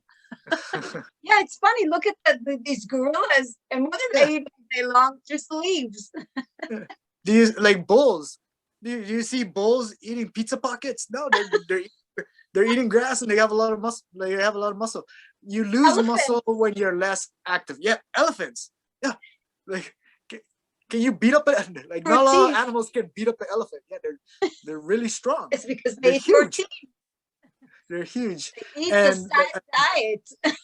Can I add something? It's very interesting. This pizza family, these are just industries that want money. There are people who are in business, and I think this is just like the entire thing, because even the issues of medicine, the issue of depending on medicine, they have put us in like in a place where, in a position where you don't think for yourself. Somebody has to think for you and decide for you, and then charge you together. Yeah, exactly. So I think because if you're bringing the animal family, it is very true. Even with the ambulances, actually hospitals, they don't have hospitals. Nobody takes them to emergency rooms. If they are hurt, they have just to stop eating. They have just to stop taking water until they recover. That's when they'll come back to the normal life. So we were separated from that natural way of living by can I call it capitalism or what? A selfish way of living, where somebody has to be gaining from you. The person has to be gaining your existence. We have to get tax from you. We also have to get other things. If you are sick, we have to get money from you to treat you. So many things. Sometimes you realize that even movement sometimes is unnecessary. Walk from where we don't need sometimes those movements. And we check carefully where we go. They're just social places where we are going to get into more destructive things like partying. They're getting into beer parties, those eating things, festivals. They're just eating and eating animals. So from what you're talking, I'm just seeing that we humans, we lost the track. And it's something that has been done actually there are centuries, thousands of years over time. But we can retract. We can retract and go back to the right path. The other thing that I really wanted to get clarification of, because there's a relationship with dry fasting and fruitarian diet or lifestyle. When we are doing dry fast, we know that dry fast helps us, especially on the healing part, where you have a problem, you have a disease, you have a what. The dry fast helps so much that the healing process, and to allow the healing process, because actually the body that heals. We just give it time to heal. When we stop eating and taking water, the body itself is a pharmacy. It has medicine in itself. It has every kind of a thing that can bring the healing. So we only need to give it time. But then after the dry fast, we are insisting on living on clean food. And number one is this raw. We're talking about raw. If you want to maintain your health that you have now gotten hard, you've worked so hard to get, you need to get into what? Into raw food. And that's the reason why we are relating this fruitarian lifestyle and dry fast. But from what from your experience, when you go for, at the time you are stopping the fast, I think the long fast that you have gone, by the way, I didn't ask you this, did you do the dry fast or you do water fast? Which one do you do when you are fasting, Alain? It depends. I've done long dry fast. I've done dry fast for days, and I've done water fast for days. But I think the easier one would be water fasting, and you could go a little longer. But even with water fasting, I try not to drink too much water, because too much water will deplete your electrolytes. Yeah, you talked about that. You have talked about that. So right. You find that it's during the dry fast, what do you feel that makes you now stop the fast? Because I think that is a point where you listen to your body, and your body will kind of like tell you, I think I need water now. And when I was doing my long dry fast, I remember I closed my eyes to go to sleep. And then the first thing I dreamt about was drinking water. And it was just, I was like, oh, maybe I should go drink water. I want to drink water. Yeah. Very common with the dry fast. Very common. That dreaming of water, you always find yourself dreaming. But at that time, I wasn't doing fruitarian when I was doing dry fast. I was more of a whole food. I was doing a whole food diet when I was doing that dry fast. But now when you dry fast and do a fruitarian diet, the good thing is that there's structured water in the fruits, and your body takes less processing time to take that water in, as opposed to let's say you drink water out of plastic. I don't know if it's true, but maybe there's BPA in the plastic. We don't even know what's really in the water, and it's been in the plastic for and sometimes you can't trust these water, right? You trust nature's water, or trust the water that your body makes by breaking down the fat. Can I say something about that? It's called distilled water. There's a difference between the water in the bottles and in fruits and vegetables. That's distilled water. That's okay. Yeah, it's so true, by the way, because when I'm dry fasting, I never experience dry mouth. I'm never thirsty also. And I think it's because of the fruitarian lifestyle I live. Yes. My dry fasts are, I never experience thirst or dry mouth.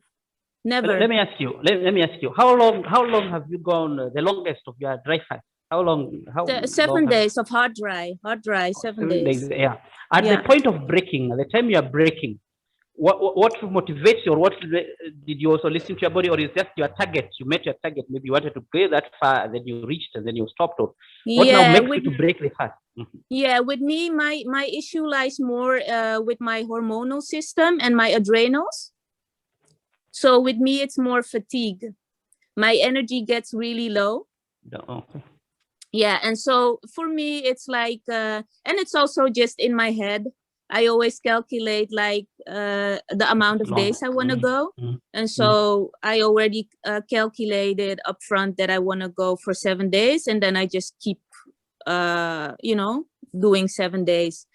But I'm trying, but with me, it's more, I'm more of I've always been more intuitive, more a feeler, and don't think too much, about the amount of days. And so I would rather like follow more natural flow. So if I feel the next time, I want to go maybe a day longer, then I will just go a day longer, but I will just listen to my body, just feel. Yeah, exactly. I'm asking this because I feel like if you are in a fruitarian type of the lifestyle or diet, it's like a shorter day dry fast will work miracles for you. That's how I'm feeling. Yes, that's exactly what I've noticed too, because the last time, because I normally do really long ones, like a week.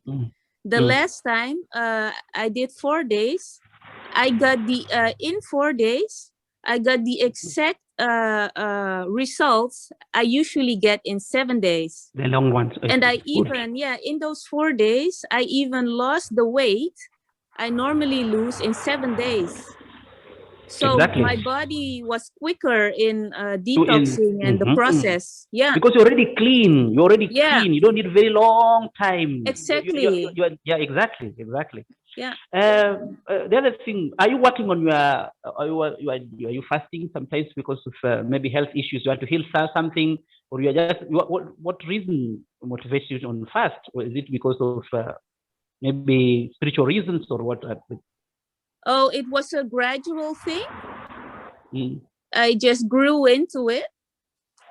And it was for me back in the days, I would always feel like tired, headache, heavy periods.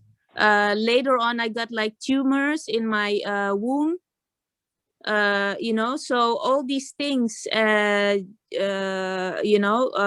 me into like watching my diet and like detoxing.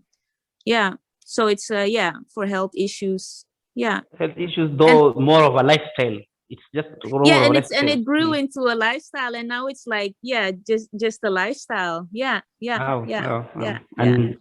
And now you would, at this particular point, do you have health issues, or you are totally okay? Do you have any health issue at this particular time? The only thing that I'm still kind of like working on is like my hormonal issues. But it's like really most of the things I got already cleared or done. Yeah, most of the things I got my energy back. I never have headaches anymore, never. Also not in dry fasting or anything, never headaches or those withdrawal symptoms when you're in fast that brings the headache, not there. No. If you get to the fast, you get problems with, I don't know, one side aching, sleeping problem, insomnia. Do you have sleeping? I have sleeping. Yeah. Sometimes I cannot sleep. Like totally when you're in a dry fast, eh? Yeah. Okay. Cannot sleep at all. Yeah. And some days I can, but yeah. But that's not dry fast. Yeah. It happens in the dry fast though. If you do a little more of activity, don't ever do physical activity, workouts when you're in a dry fast, but you try and you find that you become a little tired, and that will bring more sleep. So that is the trick. Yeah, that's the trick. Yeah, exactly. You become active. Yeah, you become active. Yeah. So thank you so much. I'm really drawing things from you. It was Alan's meeting, but we have also learned something from you.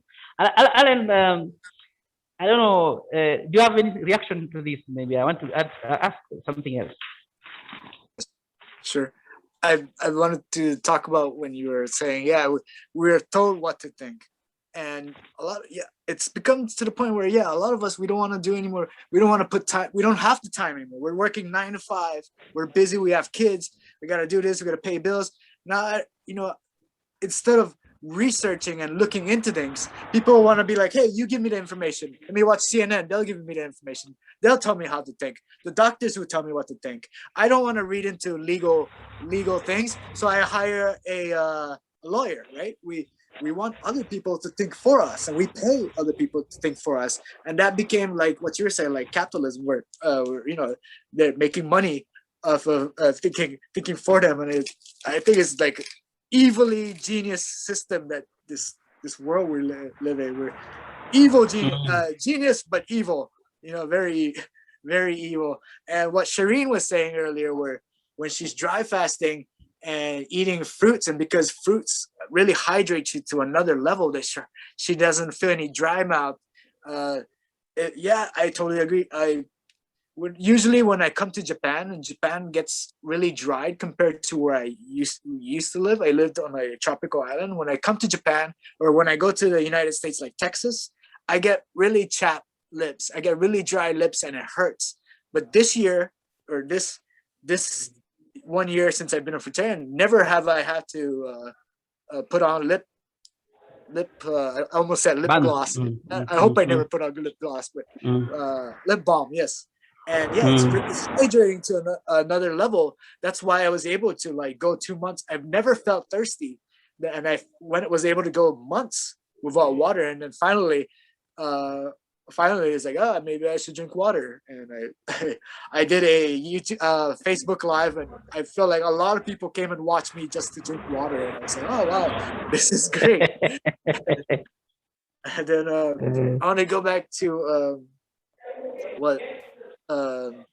oh man, I can't remember her name. She had a really interesting name, but from Holland? From Israel, the lady from Israel, Abramom is there. She's Abramom is she was talking about, it became a society's norm to eat together, right? And then cultural, religious thing, eating. It became, and then social. as foods evolve, we start adding these. I bet those cultural traditions were a lot more healthier back in the day, but as the foods evolve, right, more processed, and then that starts getting into diet, and we start degrading our health, and I'm gonna quote something. It's not really a quote, but from what I understand in the Bible, it's talking about the fruit diet was our original diet, but after the flood, God was like, hey, you see these animals there? You see the animals in the ocean? You may use them as food. And I'm thinking, because of the huge flood, there was probably not a lot of trees left, right? Probably not a lot of fruits left. So God is like, hey, I think it was chapter 11 or something. Hey, these are animals that these animals you can use as food. And I think that from there, people start evolving tools to kill this animal, start eating these animals. And I think it was Genesis chapter 6 verse 3. I could be wrong. It's talking about God lowered the life expectancy of man to 120 years. And I think it's because if man lives like Noah, like 600 plus years, then we'll probably wipe out the animals around. We're just eating these animals. But when it says in chapter 6 verse 3, the life expectancy for man has decreased to 120 years. And I was curious. I googled longest living man recorded, the average. And according to Wikipedia, I know how Wikipedia. I don't know if this information is 100%, but when I look at the list of oldest living men that lived recorded, the average was like 117, 116, very close to 120, what the Bible says. And I was like, oh wow, it's somewhat accurate. And then I looked into this Indian religion called Jainism, where they eat a lot of vegetables and fruits, and they try not to harm animals or even bacteria. They don't even eat root vegetables because they hurt life. And they're talking about the same thing. Like right now, people of this epoch or this era or this generation lives up to 120 years, but people way before was living a lot longer. And it's just like, oh wow, there's similar information. It's like, wow, there must be something to this. And I feel like, I'm not saying the Bible is right. The flood destroyed a lot of things and all that. But there could have been something that really affected the land, and there was a famine, no fruits, and men started developing, ways to capture food or eat other things other than fruits. And I think that, I think that's what kind of helped us evolve, right? Making we're like men using tools. I ultimately don't know. All this could be just some weird simulation I'm living in, I mean, everybody could be bots for all I know, but this is how I feel. This is how I feel ultimately. And remember how, oh man, I'm very, very bad with names, but yeah, you were talking about parents, right? They don't know when they're feeding us, right? But you imagine if we eat something bad, like we drink a lot of alcohol is poisonous, right? And we want to throw up. Let me just interrupt a little, because I know if you may go, we leave this point very key. There are some things that you talked about and they were very key, like this thing of going to the bowel movement. By the way, I did ask you this, I prepared to ask you this. How do you get, frequently do you get the peeing and the bowel movement? Oh, bowel movement is almost every day. If I eat a lot of fruits, sometimes I get bowel movement within like an hour. And the more juicy fruits I eat, the more I urinate. And you start to notice which fruits hydrate you and which fruits don't really hydrate you. Bananas and avocados, they don't really hydrate you. And so I try to, right now I'm trying to avoid them. But I got these bananas as gifts. I got these avocados as gifts. I'm eating them, and, but not right now because I am fasting. So maybe if a person who is starting interested, like me, I like avocados, but you have really given me some good idea. We limit the take, maybe very little of it. Yeah, just a little bit. And yeah, if those whose goals are to detox as quick as possible, I suggest to not eat too much banana. Don't eat bananas or avocados at all. And if you do want to eat bananas or avocados, I suggest you do not mix them. Like, this is not an acidic fruit. This is an acidic fruit. Do not mix. Don't eat them together. Eat them separately. Banana and what? Don't mix banana and don't mix bananas with like acidic fruits. These are citrus. Yeah. So if you're gonna eat, thank you. Okay. There's something else, because I'm now thinking that we are running. Our time is like people are getting tired, but I think this thing is going to be very important for us to answer. When you are in a dry fast, there's always a problem with the coldness. You find that sometimes you get cold in your feet, you get cold getting into your hand, because there's totally no digestion taking place. So the production of energy is very down. It's breaking down. The metabolism is low, or it's totally nil. So it has to be, it works the other way. We know that dry fast helps in the cell works from within, and then it has the metabolism within the cell, and then it's breaking down from the cell, and the fats are broken. But in your digestive tract, there's totally nothing happening. So this thing brings cold. I know I really need to relate that with the fruit lifestyle, where you are not taking anything warm. Both fruits are not, you are not taking any cooked food. So there's nothing warm you're getting into it. Do you get these issues of cold or anything, or you're just normal human being like any other? I was wondering about that this winter. This is my first winter as a fruitarian, and I was wondering, like, how do fruitarians survive in temperate countries like Japan? And this goes back to eating what's seasonal. And I don't know if anybody squeezed a bunch of orange juice squeeze a bunch of orange and drink the juice and sweat. And I don't know if anybody experienced that, but I noticed a lot of citrus keeps you warm. And so, and it blows, that's where it blows my mind again. Citrus is what's in season in wintertime here. And it's got a long shelf life.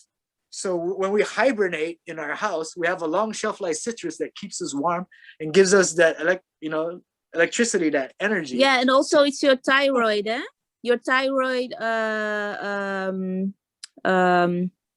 takes care of your like body temperature. Whoa. And the more you detox, your thyroid, your body actually, I never experienced, even though eating fruits in the winter, my body temperature is still balanced. So I never feel cold or anything. But in the beginning, I used to get cold. And then I would use you can use warm water even, like warm up water or like herbal teas. I still do use herbal teas sometimes or ginger, something. But later on, when your thyroid is like balanced out, your thyroid will keep your body balanced no matter what temperature, and you can keep eating fruits. Yeah. Yeah. Oh. Yeah. Oh. Yeah. That's just good. Then, Alan, you quote something in the Bible. You just did very well. It's in the Genesis 6:3. And I really wanted to ask this on because at the time God gives man permission to take animals, there is a restriction, and there is a way to do it. I think the Israeli called them kosher food. I think Abraham is this here. She can tell us about this. Kosher food. There are some foods that are ranked as kosher, others are not supposed to be taken. Abraham, maybe you can clear on that one. I believe it was in Leviticus. I think that's what it's called, the book of Leviticus. Yes. It talks about when you're eating fish, do not eat fish without scales. So do not eat shellfish, do not eat bottom feeders or something like that. I don't remember exactly, and then when you're eating mammals, eat the animals with split hoofs, but equal. So I think it's like goats and lambs. That's in that's written in Leviticus. And I still don't know why, and I'm still trying to learn why this animals, why that. Was it made specifically, or was it bred specifically for men to be eating at that time? But then you can't really breed. Well, God can obviously breed the fish that we should eat, right? And Jesus was giving fish and bread to everybody. So I don't know. I just know it's written in Leviticus talking about, yes, if you were to eat clean fish, and unclean. Yeah, it's about talk about clean animals that are unclean. Exactly. Right. No camels, I believe no pigs. Exactly. I don't remember exactly what chapter, what verse, but if anybody's interested, please look into Leviticus. Or just type in Leviticus diet portion. I'll tell you what the limits are. And to me, I'm a fruitarian, so I didn't really look deep into that too much, because I don't eat fish, or I'll just put this aside right now. I'm still trying to figure out what the Bible talks about, the food diet, or what other. So eventually I'll get into there, and I'll come back to you if I figure out or if I think I know the answer. But it's in Leviticus. It is in Leviticus. Okay. Maybe if somebody else wants to add something on that, but if there is nothing more, Can I say something? You started. I really need you to talk, please. The issues. I don't know if I'm pronouncing it well. Kosher. Can you talk? Tell us something about kosher food. Kosher. Yeah, it's according to the Jewish. Kosher. That's according to the Jewish tradition. Some meats are not considered not kosher. You're not allowed to eat pig. Only cows and goats and sheep and chickens and ducks and fish, but not seafood. Seafood you're not allowed. Yeah, I don't understand what's the logic behind it, because it's meat at the end of the day. So I don't understand what should be the difference between ham and beef. Right. I feel ultimately they're they're both life, and I don't want to treat them like, hey, I'll eat beef, but I won't eat ham. I want to treat them equally and leave them be. They're both hard to digest in terms of digestion. it's beef, it's ham. It's not like chicken is easier to digest and fish are the easiest. But I don't know. So it's got to do with the hoof, but I don't know. If you ever do find out, please let me know. Yeah, I don't think they're not good. I mean, a vegetarian lifestyle, a fruitarian lifestyle is much better, of course, than eating meat and meat products, also dairy products. Dairy. So the original, we just go back to the original, the first one, Genesis chapter 1, when Adam and Eve are given fruits as their meat and flesh. I think that's where we are going. All of us, that is where we find that it is the. And you started speaking about toxins. It's not just physical. You started saying something about our parents. It's not just physical toxins, what we're eating. It's also emotional toxins. It's all, I don't know, everything is so, the way we were raised, and our parents didn't do it out of bad intentions. They're really ignorant. You know, now I see it. The way they raised us, what they gave us to eat, how they treated us, all these emotional toxins. They underestimate how much trauma, like, a negative word can give to a child, right? And there's ignorance play a big part. And I think part of our journey is to forgive. I understand they didn't know. They were told by mainstream media, feed this to your kid, right? When you eat something poisonous, you want to throw up, and you see babies throwing up the milk that the parents give them, right? And why are they throwing it up? Why is it coming out their nose? Like, their body's not accepting it, right? Like, we didn't really look into that. But yeah, I remember I didn't like my mother's food, and she was forcing me to eat, you know, because she believed, I understand how she believed it was for my own good. But I remember, and kids don't want to eat, and their parents are forcing them to eat because it's healthy. And you know, what was she forcing me to eat? Meat. Because it's healthy, because you need the protein. And I remember she would make every Saturday this cake. The cake was tasty, but now I understand. I mean, it was sugar, it was all kinds of chemicals. You know, that's the food that I ate. Not to mention, yes, the emotional detox, the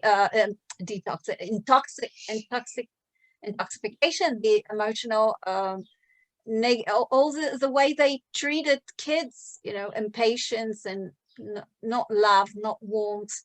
Just eat. That's the most important thing. And you know, eat meat, and that's and dairy products, of course. It's very healthy, and it's all distorted the way they raised us emotionally and in terms of nutrition.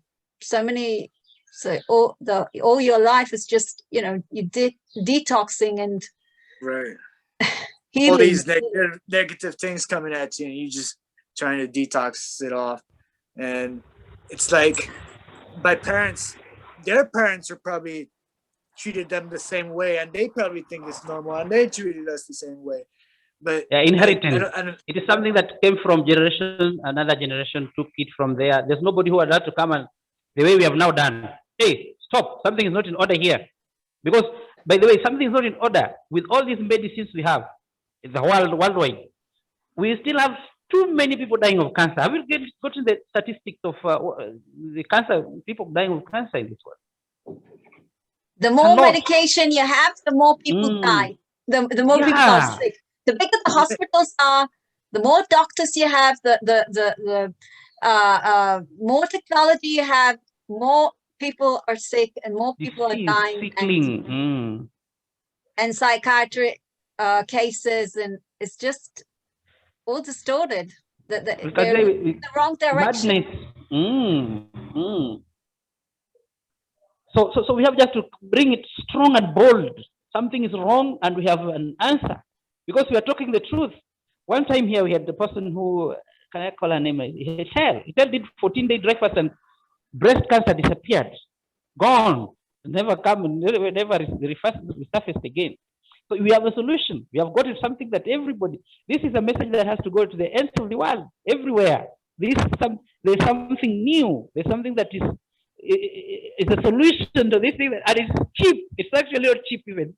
It's costly. There's no cost at all. That's right. Everything's about business. Everything is about money. So it serves nobody's interest. So that's why they're hiding it away from us. They want us to keep buying all these foods and all these medications. They don't want us to know the truth because it doesn't pay. They want us hooked to them. They want us dependent on them. They want us. It's a market. It's a market. They need money. Products. It's all about business. Exactly. Now, Alan. Yes. Maybe about your spiritual walk. How do you get? Do you connect this your lifestyle and your spiritual walk? Do you have things like you say, maybe dreams? Maybe get to us connection between how you live your lifestyle and your spiritual life. It's hard to explain. It just gradually enter that level, and you gradually like want to walk that path as you continue.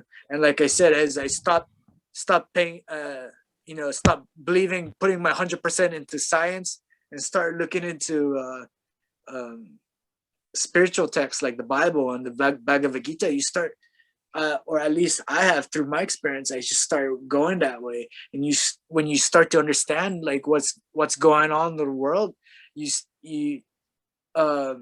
staying mad doesn't really make you go anywhere.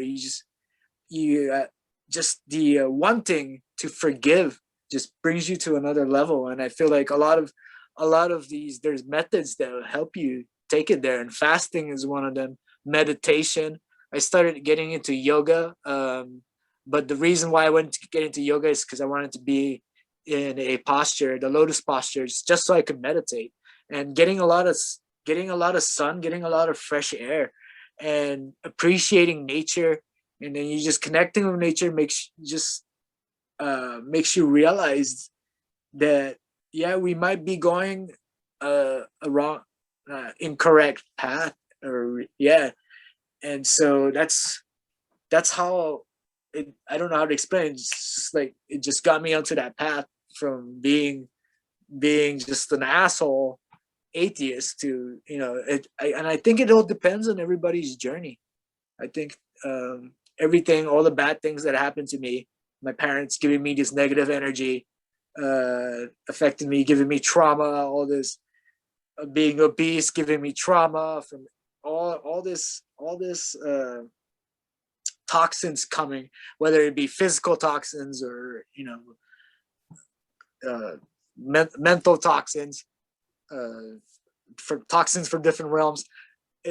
It's a journey. If you accept that you've been affected and you accept that you want to heal and you want to go that path of healing, then I feel like it eventually brings you to, hey, if you heal yourself spiritually, a lot of the physical healing and the mental healing will come along as well. And also earlier, oh man, I keep forgetting her name. I'm very sorry. But you talk about with kids when they're eating, they don't want to eat steak, right? You ever see kids like try to eat steak, or in Japan we eat a lot of raw meat. The kids don't want to eat it. So the big food industry, they come up with something great, right? They come up with chicken nuggets. They come up with sausages, meats that kids were like, hey, this tastes great. I want more. And then they get addicted, and then they get set up to having a lot of diseases. And it's genius. It's genius. In the 90s, I grew up as a kid in the 90s, and almost every kid for breakfast was eating pancakes, sugary cereal, and milk. And that was like this. And also with all the toys, huh? Also with all the toys they give them with the Happy Meals. It comes with toys, and kids want that, right? And then like, Mom, buy me this. And a lot of times we don't even eat the cereal. We just get the toy. We get the toy. But that's That's how they're great at marketing. The big food industry, they're like evil genius. They're Dr. Evil. They're super genius. And it's like they've been doing this for years and years and years, controlling us, knowing how our mind thinks, knowing what type of propaganda to give out, knowing what kind of news to give out, right? In 2016, the Nobel Prize for Medicine was awarded to a Japanese scientist who figured out that fasting causes autophagy, and autophagy helps heal your cells and your body. But does the news talk about it like they talk about the coronavirus? No, because the news channels are probably sponsored by Taco Bell and KFC and Mountain Dew. And if you talk about that, then my sponsors won't make any money. What if I own a TV station and I have a lot of stock on Winchells and McDonald's, and if I had this guy talk about fasting is good for you, it heals cancer, it heals diabetes, and then all my stock would drop, all my sponsors will be pissed off. I can't give out that information. But coronavirus, everybody be scared of the coronavirus. Today 3 people died in this city. They don't talk about 30 people died from diabetes, 30 people died from heart disease. They talk about 3 people died from the coronavirus. Scare people. Scare. Create fear. Creating fear. It's like, oh no, I better wear 2 masks. I better listen to what the World Health Organization is telling me. Yeah, and take the vaccines, of course. Oh yeah, vaccines. Give me 3 of those. It's for the rest of your life. It's for the rest of your life. Oh my God. Then it's like, can I say something? Can I say something? Oh, I apologize. This just fires me up. Please. They use fear to create what they want in people. Actually, to control the masses, you must put some fear in them. Panic. If you want to control, exactly. Yes. Yeah. Fear is a very big motivator. Alan, I want to take your attention to something else. How about your behavior? Because they say what you are, what you eat. A human being eats what the person eats. And this is where you find people getting sick because of what they have been eating the wrong foods. But there's also the emotional issues where people, you just find people who are so high on sugar, they get this outburst of wrath. They can be very angry very easily. They can slap people. They can be. You get that? So how about are you a gentleman? Are you humble? Are you down on us? Or are you a person? Have you seen any change in your behavior or in personality? Your personal traits? Exactly. This will continue. Kind of like continuation of what I was talking about earlier, going to the spiritual path. When you're eating all these processed food, this is just my assessment. When you're eating all these processed food, right? It controls. It builds up bacteria in your gut that wants processed food. And from what I understand, your gut is like your second brain, and it controls hormones, right? And then you're eating all these processed foods that it's not natural. We shouldn't even be eating, and our hormones are all this and all that. And then one day I'm happy, one day I'm sad. One day my girlfriend she's so happy and lovey-dovey. Next day she hates my ass. She wants me out of the. She don't even sleep on the couch. Her cat sleeps on the couch. You sleep outside. Type deal.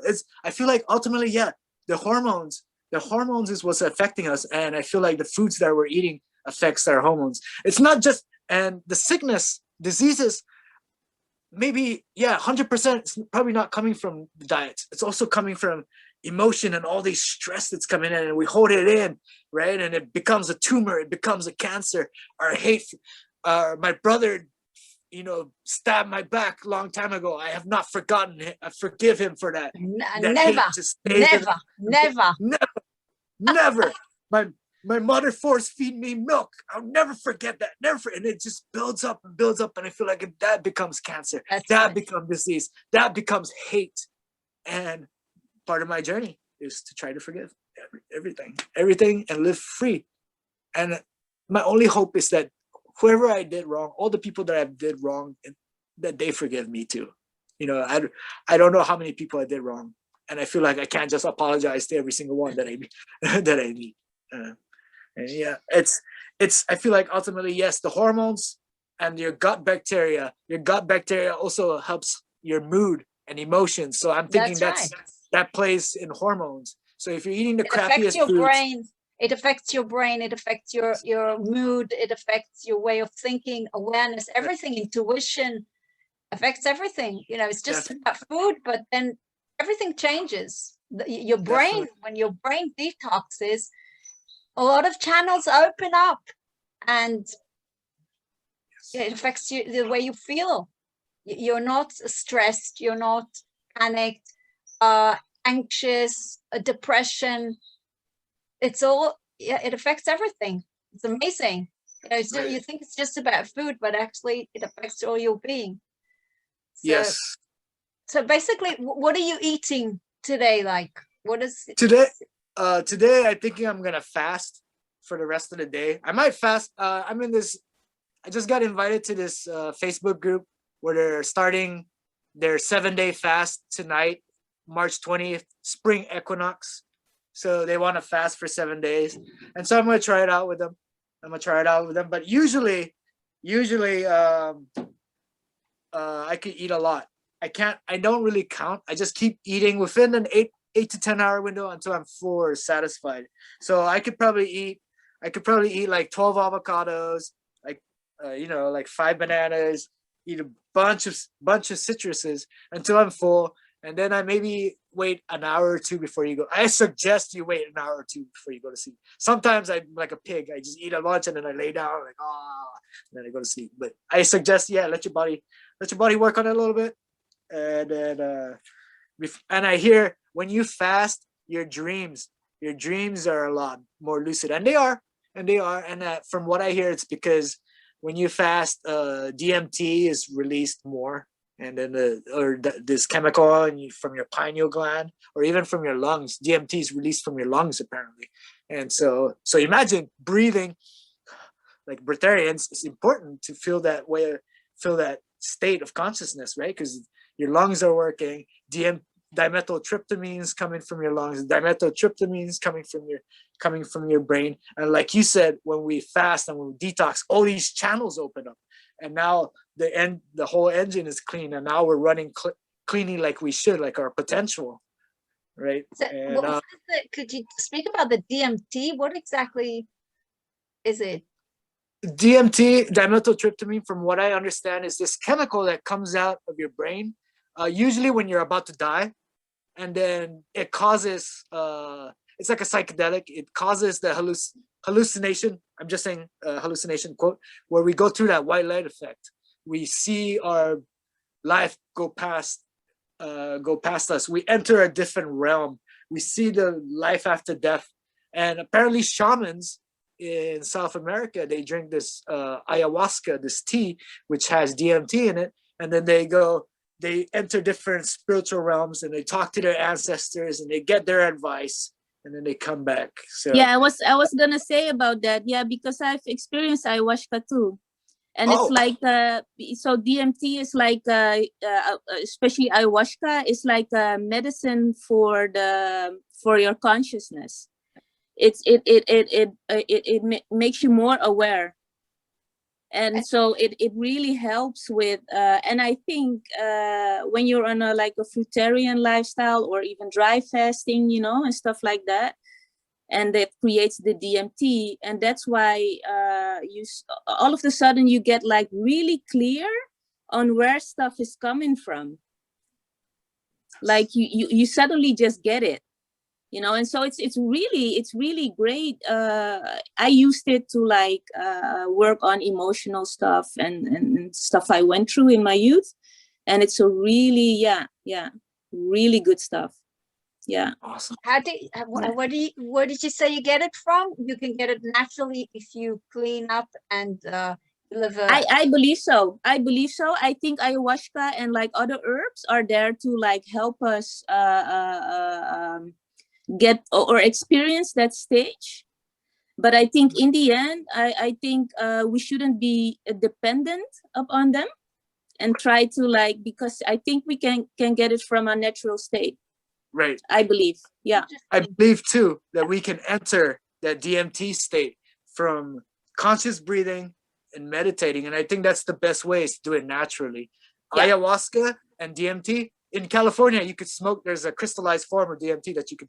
I'm sure it's everywhere, but that's like a shortcut, right? Yeah. Do you want to take shortcuts? Yeah, I mean, I do too. But I understand. Everybody. No, not to be addicted to drugs. That's right. Yeah, and that's also the difference between ayahuasca and like other stuff is more ayahuasca is like the whole herb. It's like herbal medicine. It's no drugs. Yes. It's like, and it's not addictive. It's completely natural. Yeah, exactly. Yeah. It's not addictive. Yeah. I mean, you don't want to be experiencing that intense experience like every, like a crackhead every 20 minutes. I think that was and you have to be, and that's why when you are going for ayahuasca and like spiritual journeys like that, you have to be really clear about where you're at when it comes to your ego.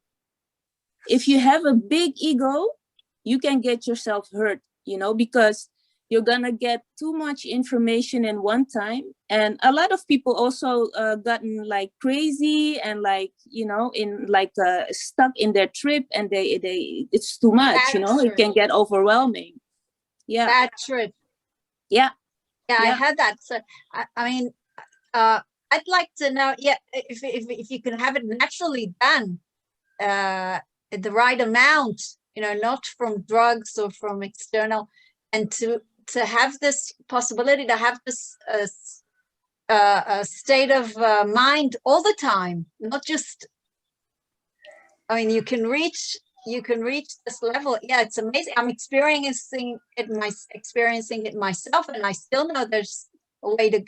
I still have where to get to. It's not. I'm still not. I think also maybe, because sometimes people that are aware like us, we want to move really fast. We want to get there. But I think also maybe spirit and the energy of the earth is like also like trying to keep a balance in there and trying to like hold us, do it gradually. So for the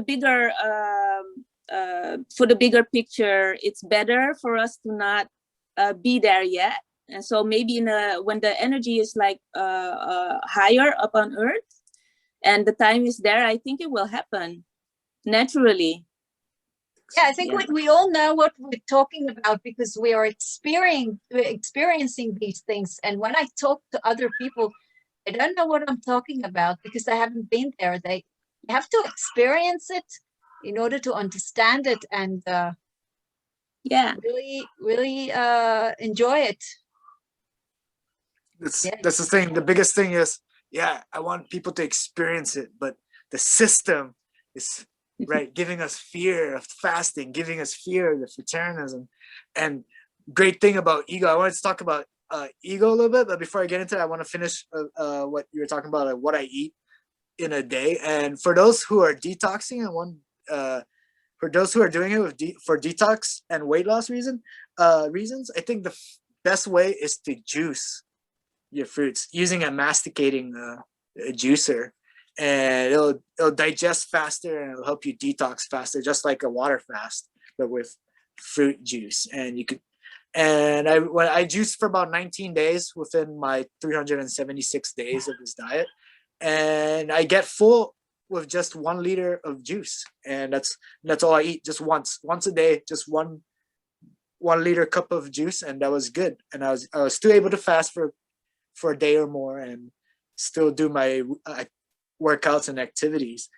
And the thing with the ego, if you can't let go, depending on where your ego's at, it might stop you from experiencing the other side. When you do DMT or these psychedelics, you might fight it. Like a good example is I've done a lot of psychedelics because I was experimenting with a lot of things throughout my life. Life is an experiment, and experiment and give the results to people, please, so they don't have to go through some bad stuff. But I've done salvia extract when I was living in California, and what it did was it closed. I smoked it, and this world started closing, and I started watching my existence disappear, and I associate it with death. And so I had, at that time, I had so many attachments to this world. I have this, I had to do that. I still have this left over. I still got to be rich and travel. All these attachments made me fight it. I don't want to die. And I panicked, right? That's where my ego came in. Last year, March 1st, 8 days before I went fruitarian, March 1st, I found this boat near my house at a beach, and it was like an abandoned boat. It looked good, and I was living a reckless life. My buddy was at another beach inviting me to a barbecue, so I'm like, you know what? I'll take this boat, and I'll go to the other beach, and I'll meet him there. I broke some pallets, and I made a makeshift oar, a paddle, and I got on this boat. I didn't even check if this boat has holes in it, right? That's how reckless I am. I'm still reckless a little bit, but as you start being positive and start believing in this universe and then a higher being, a lot of good things manifest that you ask for, and that's really mind-blowing. But anyway, I took this boat out, and I was paddling out to this other beach, and it was going good for a while. And then the wind started picking up, and then the waves started getting stronger, and I was getting further and further and further and further away from shore. And it got to the point where, oh, I might not be able to swim back. This is pretty far. And no matter how hard I paddle, it wasn't going anywhere. It's just taking me further and further. And so okay, I took a break.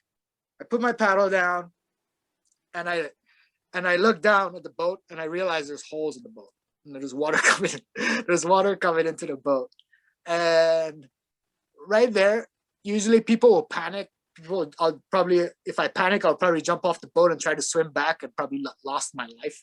But at that time, I think my ego was, at a state where it's not affecting me that much. I've practiced Buddhism, or I tried to practice Buddhism and try to get rid of a lot of attachments in my 20s. And then last year, when I realized, oh, this is how I'm going to die. And instead of panicking, I had a little sense of humor. My father died at sea when I was 10 years old. And when I realized there's holes in the boat and that I can't paddle back to shore, I was like, so this is how I'm going to die, just like my father. Same fate. Who knew, right? And I'm looking down, just being calm. And I really accepted my death. Today, I might die today. Oh well, I accept it. I look down, I look up, and there just happened to be a speedboat just passing by. I was already passing by, and I start waving my paddle, and thank goodness they turn around, came back, picked me up, took me to the beach.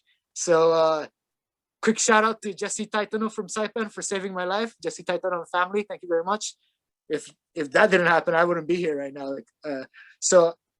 So I had that somewhat near-death experience, and I was pretty surprised that I didn't panic.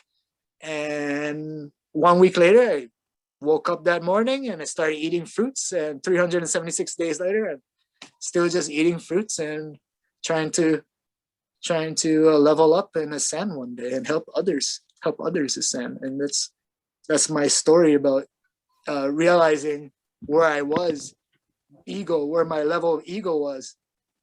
As I got older and as I started learning, and then even though death was right at my face or close to my face, I did not panic, and I was pretty calm, and I was kind of joking about it, my father died at sea. This is how I'm gonna die too. How funny how this world works. But good thing I was saved, and now I'm here with you guys. Love you guys very much. Thank you very much for thank joining me. Thank you very much, Alan. Thank you very much. Just before, Yeah, thank you, man. Yeah. Just 1 minute, please. Just 1 minute. Very Just Alan said about grounding. It didn't come very clearly. Maybe grounding. We're talking about grounding. Grounding. Apparently, a lot of us now, we wear rubber shoes, rubber slippers. That we are conductors. Imagine us like conductors, and everything is electricity, and rubber stops electric. It's not really a good conductor, and you can't pass electricity through it. The circuit, yeah. Right. So when you're barefoot, you're connected. You're connected to the nature. You're connected to the energy. You're connected to the earth, and you feel this as you practice. You start to feel the difference. You start to feel the energy, and you ground and you face your palms to the sunlight, and you receive the energy from the sun. Right? We receive vitamin D from the sun. What else are we receiving from the sun? Right? And when in the beginning, I don't suggest just looking at the sun in the middle of the day. Watch the sunset, watch the sunrise, you know, and meditate. It makes you feel good. I don't think there's anybody in the world or any man in the world who watched the sunset and made them angry, like, oh, the sunset, I'm gonna go home and beat my wife up. Never. There's, right? Everybody, you feel good when you watch the sunset, right? Don't you feel better? Has anybody felt bad after watching the sunset? And I feel like there's the sun, God's son, is the son of God. It's giving us energy, right? And it's giving us vitamin D. What it's like, I think it also affects us with mood.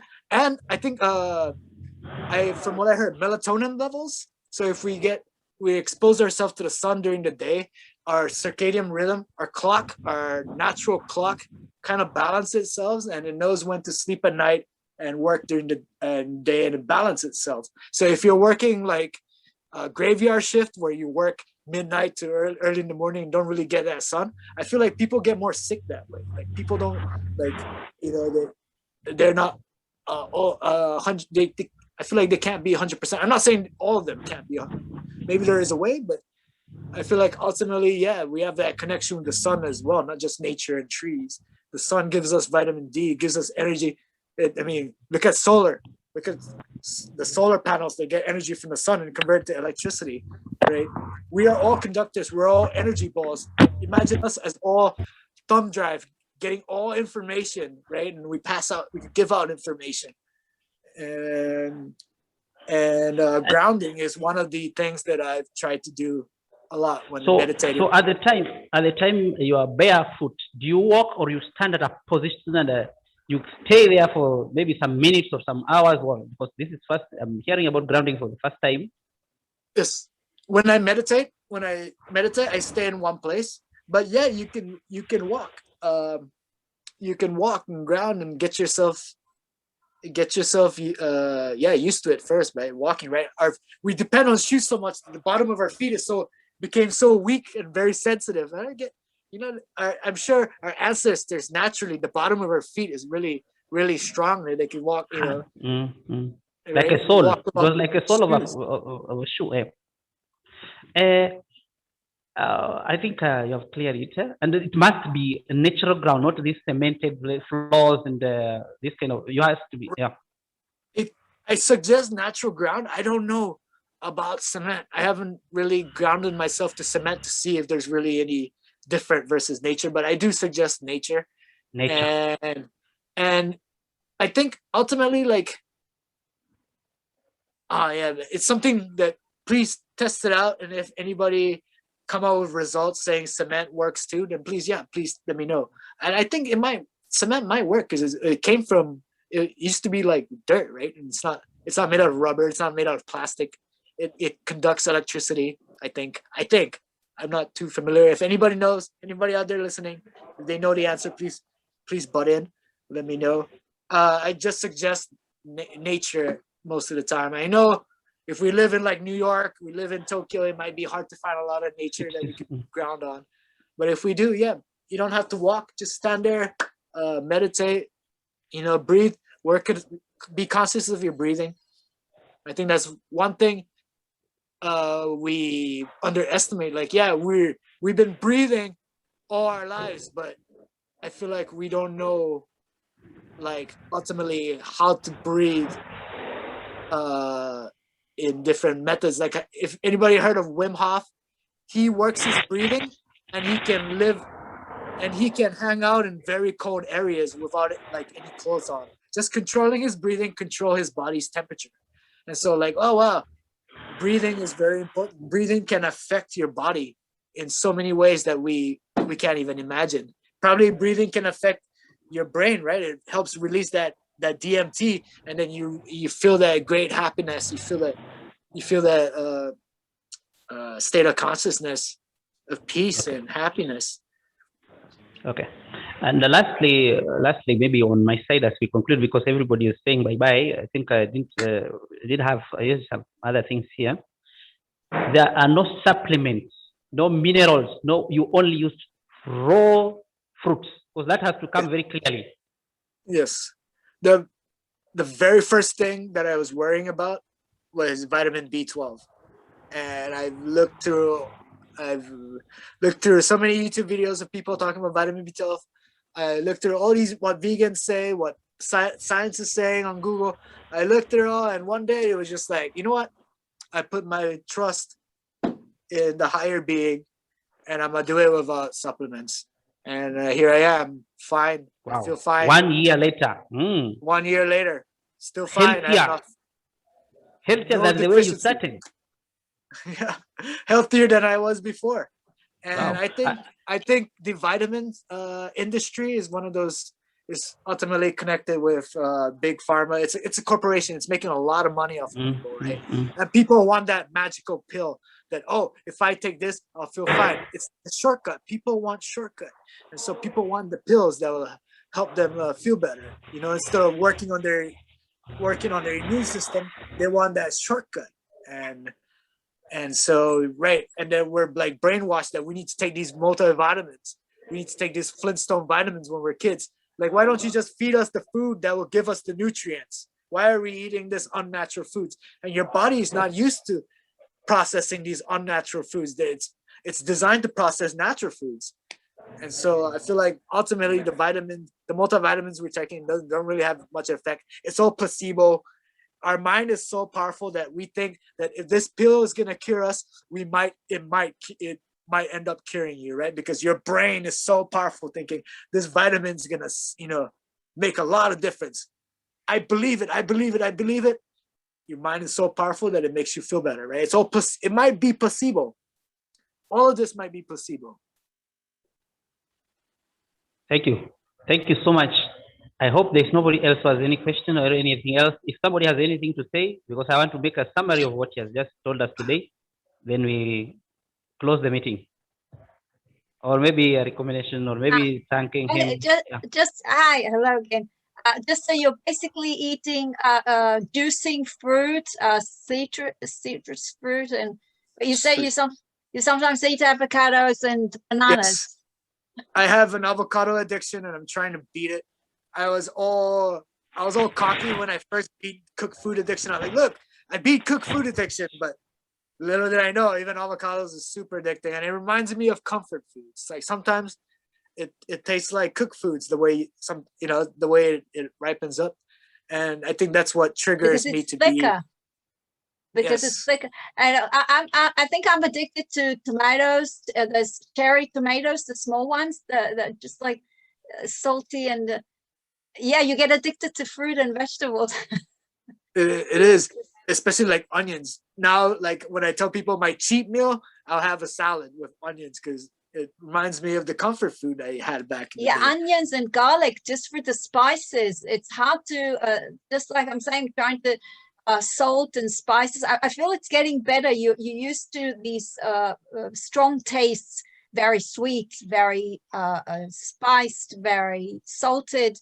You have to get rid of these, get used to the gentle taste, sweetness of natural fruits, the salt from natural vegetables, not these strong spiced tastes. Yeah, that's by the way, that's so nice of the dry fasts. The dry fasts reset your taste buds. Yes. Like every time I do like a long dry fast, I cannot stand any cooked foods or oily stuff. I only want fruits. It becomes really sensitive. Yeah, Especially like you do a long dry fast or you do a long fast and you eat a carrot, the sweetness of the carrot is like, oh my goodness, I didn't know carrots were this sweet, Exactly. You start to appreciate. And it resets everything. Yeah. As opposed to eating a pizza, you got all kinds of taste in there. You're dipping it in ranch sauce, and then your body takes so much energy to process it, and now you're tired. You want to take a nap. You go back to work after lunch. You go back to work, and you're just sleepy. You don't feel like working. Yeah, and now it's in your system again, and your brain wants Yes. more and more and more. Yeah. Yes, it's like you quit alcohol for the longest time, and you drink that little bit of alcohol again, And it's back again. all that. Yeah. Yes. Yes, so vegetables like their onions and garlic, they're also strong taste. So you also have to, I heard that they're not so good, onions and garlic, too much. Not too much. Apparently they have antibiotic properties, but if you keep taking them, obviously it's not too good. It's not good. Apparently it's not really good for you. And they That's have because of the sulfur. That's right. that too. I Yeah. heard that. Also heard, right? I'm not heard. I also believe that plants, they can't run away from humans. They don't want to be eaten, so they develop a defense mechanism. And onion, the taste of the onion or the burning of the pepper is their defense mechanism. And so now you're putting in, they can develop toxins to keep predators. And then now you're eating all these toxins. Maybe a little bit of toxin is good because now your body's like, oh shit, here's toxin. I'll whoop his ass. And now I got stronger. But now you got all these toxins coming at you, and you're just like, right? And then if it has antibiotic properties, then you might be killing a lot of your good bacteria as well. Not just bad bacteria, but you're killing off your good bacteria. You want to keep as much good bacteria as possible, and it helps control your mood. And then the bacteria that thrives on fruit will tell you, hey, more fruits. But then the bacteria that thrives on processed food like pizza will then tell you, hey, more pizza. Even though you don't need it. It's just the bacteria is telling you what to put it in. Or it could be parasites. We could all be affected with parasites. We don't know. These parasites are blocking all these channels, telling you what to do, telling you what the negative things to say to people, giving all this negative. It could be so many things, and there's so many questions that I have, and I want to continue learning, and I'm glad to be connected with you guys. There's no one to ask. We have to experience it ourselves. So, because there's no one to ask. I mean, we're the pioneers. Right. I'm not gonna go to a doctor and ask about diet, and my doctor is like 50 pounds heavier than he should be. So it's like, man. No, he's going to tell you drink milk and eat bread, and well, that's what they tell you. Exactly. They're so way behind us. Even nutritionists, even a licensed nutritionist. That's right. He or she probably learned. What do they study? What do they study there? We know better than they do. They're told what to study. The information that they get from universities are probably corrupted by corporate and big industry to promote their interests. And so the sad diet, yeah. Meat and animal products and grains and everything we know now that is not good. That's what they keep telling. I look at the doctor and you don't understand anything. I don't know the doctors.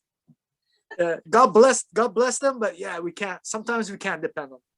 And then I also feel like, hey, energy, let's say even animals have this good and bad energy. And so imagine you're a cow that is being raised in this big industry farm in a small space, and there's poop everywhere, and then your babies get taken away from you just so they could pump milk, and then you just live with sadness, and then that sad energy goes into the meat, or sad energy goes into the milk, and we're just drinking this sad energy.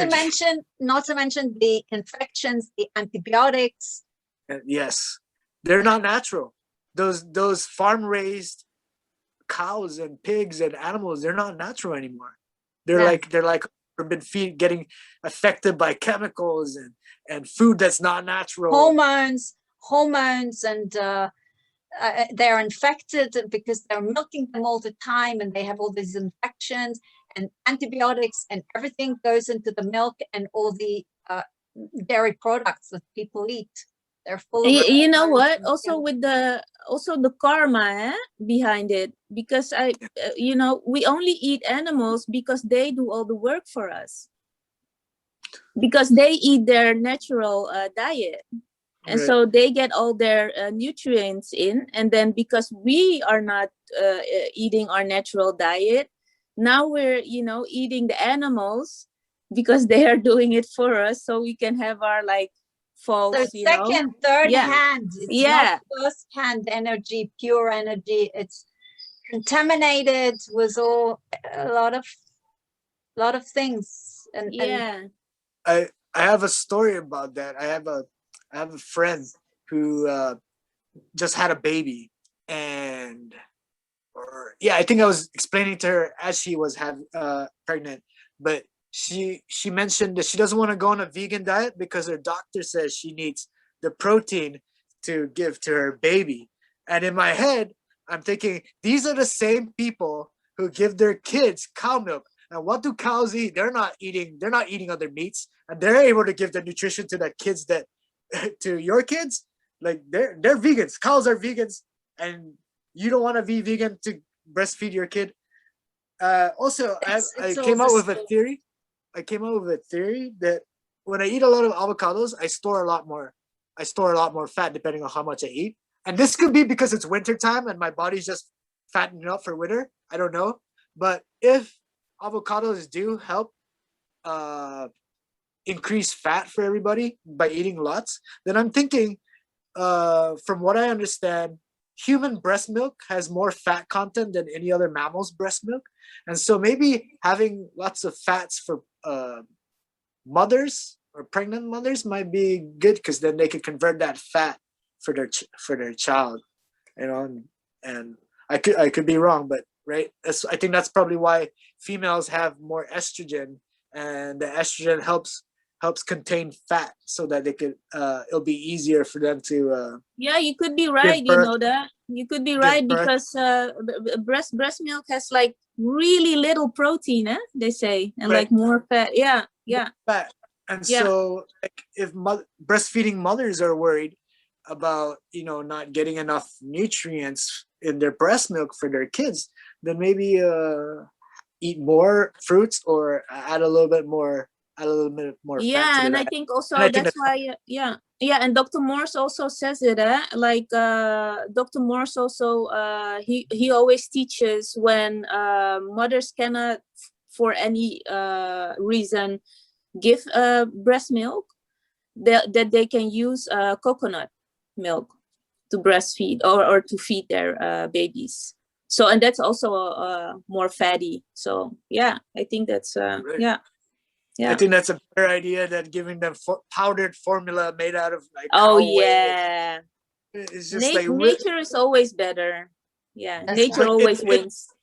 It's become a normal thing for us to give formula milk, and it became a normal thing for us to have a little bit. Like if we get too skinny, everybody think we're dying, right? Because a lot of the world now is overweight, and that become to our eyes that became normal. And so if we look underweight, all of a sudden we have an eating disorder. We're underweight. They're normal. We are underweight. And you know what? Actually, like, and that's also like this world became so superficial, because a lot of people who carry a lot of weight, they think, oh, they're healthy, but it's actually, it's just weight and toxins and stuff you're carrying. It's like false energy. It's not even real. It's not even like real nutrition. So they're actually the people that are like carrying a lot of weight and look healthy.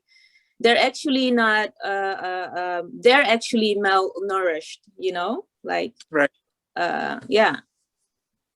And then they're constantly having to eat, because they're ghrelin, right? They're because when you stop eating, detox mode kicks in, and that's what people every day want to suppress. And that's why they keep eating. It's not just the detoxing; it's all the glands are not working. They need all the coffee and sugar and salt, because they're dependent on these external and artificial stimulants. Yeah, because their nature isn't like balanced. Working. Their glands are not thyroid, and they're not working anymore. So they need all these stimulants. Yes. Artificial stimulants. Yeah, totally. And I'm glad you brought up coffee, because I notice a lot of folks that I help try to fast who are addicted to caffeine or coffee. Right away, they feel like they want to throw up. They have this super headache.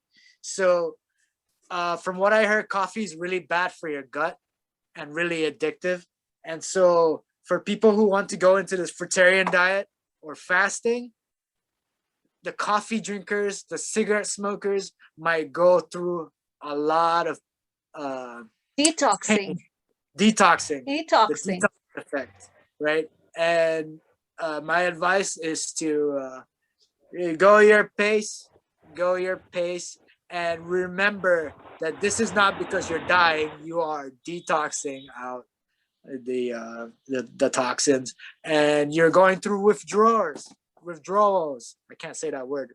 I've been working with English so long, but I still can't say withdrawal. Yeah, Frederick withdrawal symptoms. Withdrawal symptoms. Frederick, you say it better than I did.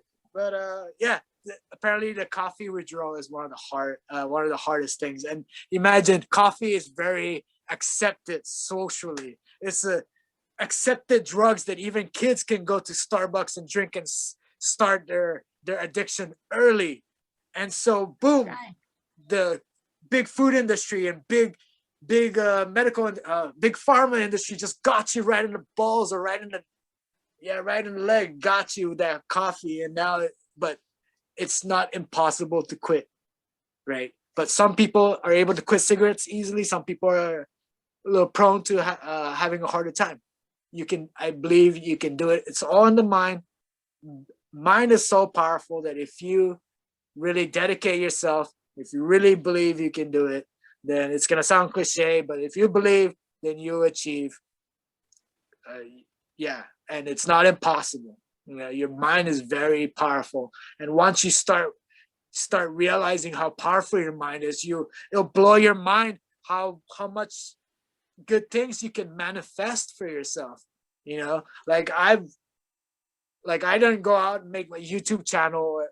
Well, I actually post on Facebook posts and all that, but I wanted something like this, and I wanted to share with the world, and typing takes forever for me. So I'm glad I was patient, and then 1 year later, Frederick sends me a message saying, hey, we want to do a webinar. Now a lot of things open up for me. Now I could share my knowledge, without typing it. Some people might not even read it, right? Some people want that shortcut. They want that magical pill. They'd rather hear it. They'd rather watch the movie than read the movie, right? And I'm very glad. Thank you very much, Frederick. You're most welcome, Alan. It's an honor to come and share. And yeah, any questions that anybody have, please feel free to ask me. I'm on Facebook. I'm on Instagram. Facebook, you could just find me, Alan Manglonia. And then on Instagram, I think you could type Alan Manglonia, but my Instagram handle is SketchMcGetch, SketchMcGetch. It's really confusing for me, but send me a message.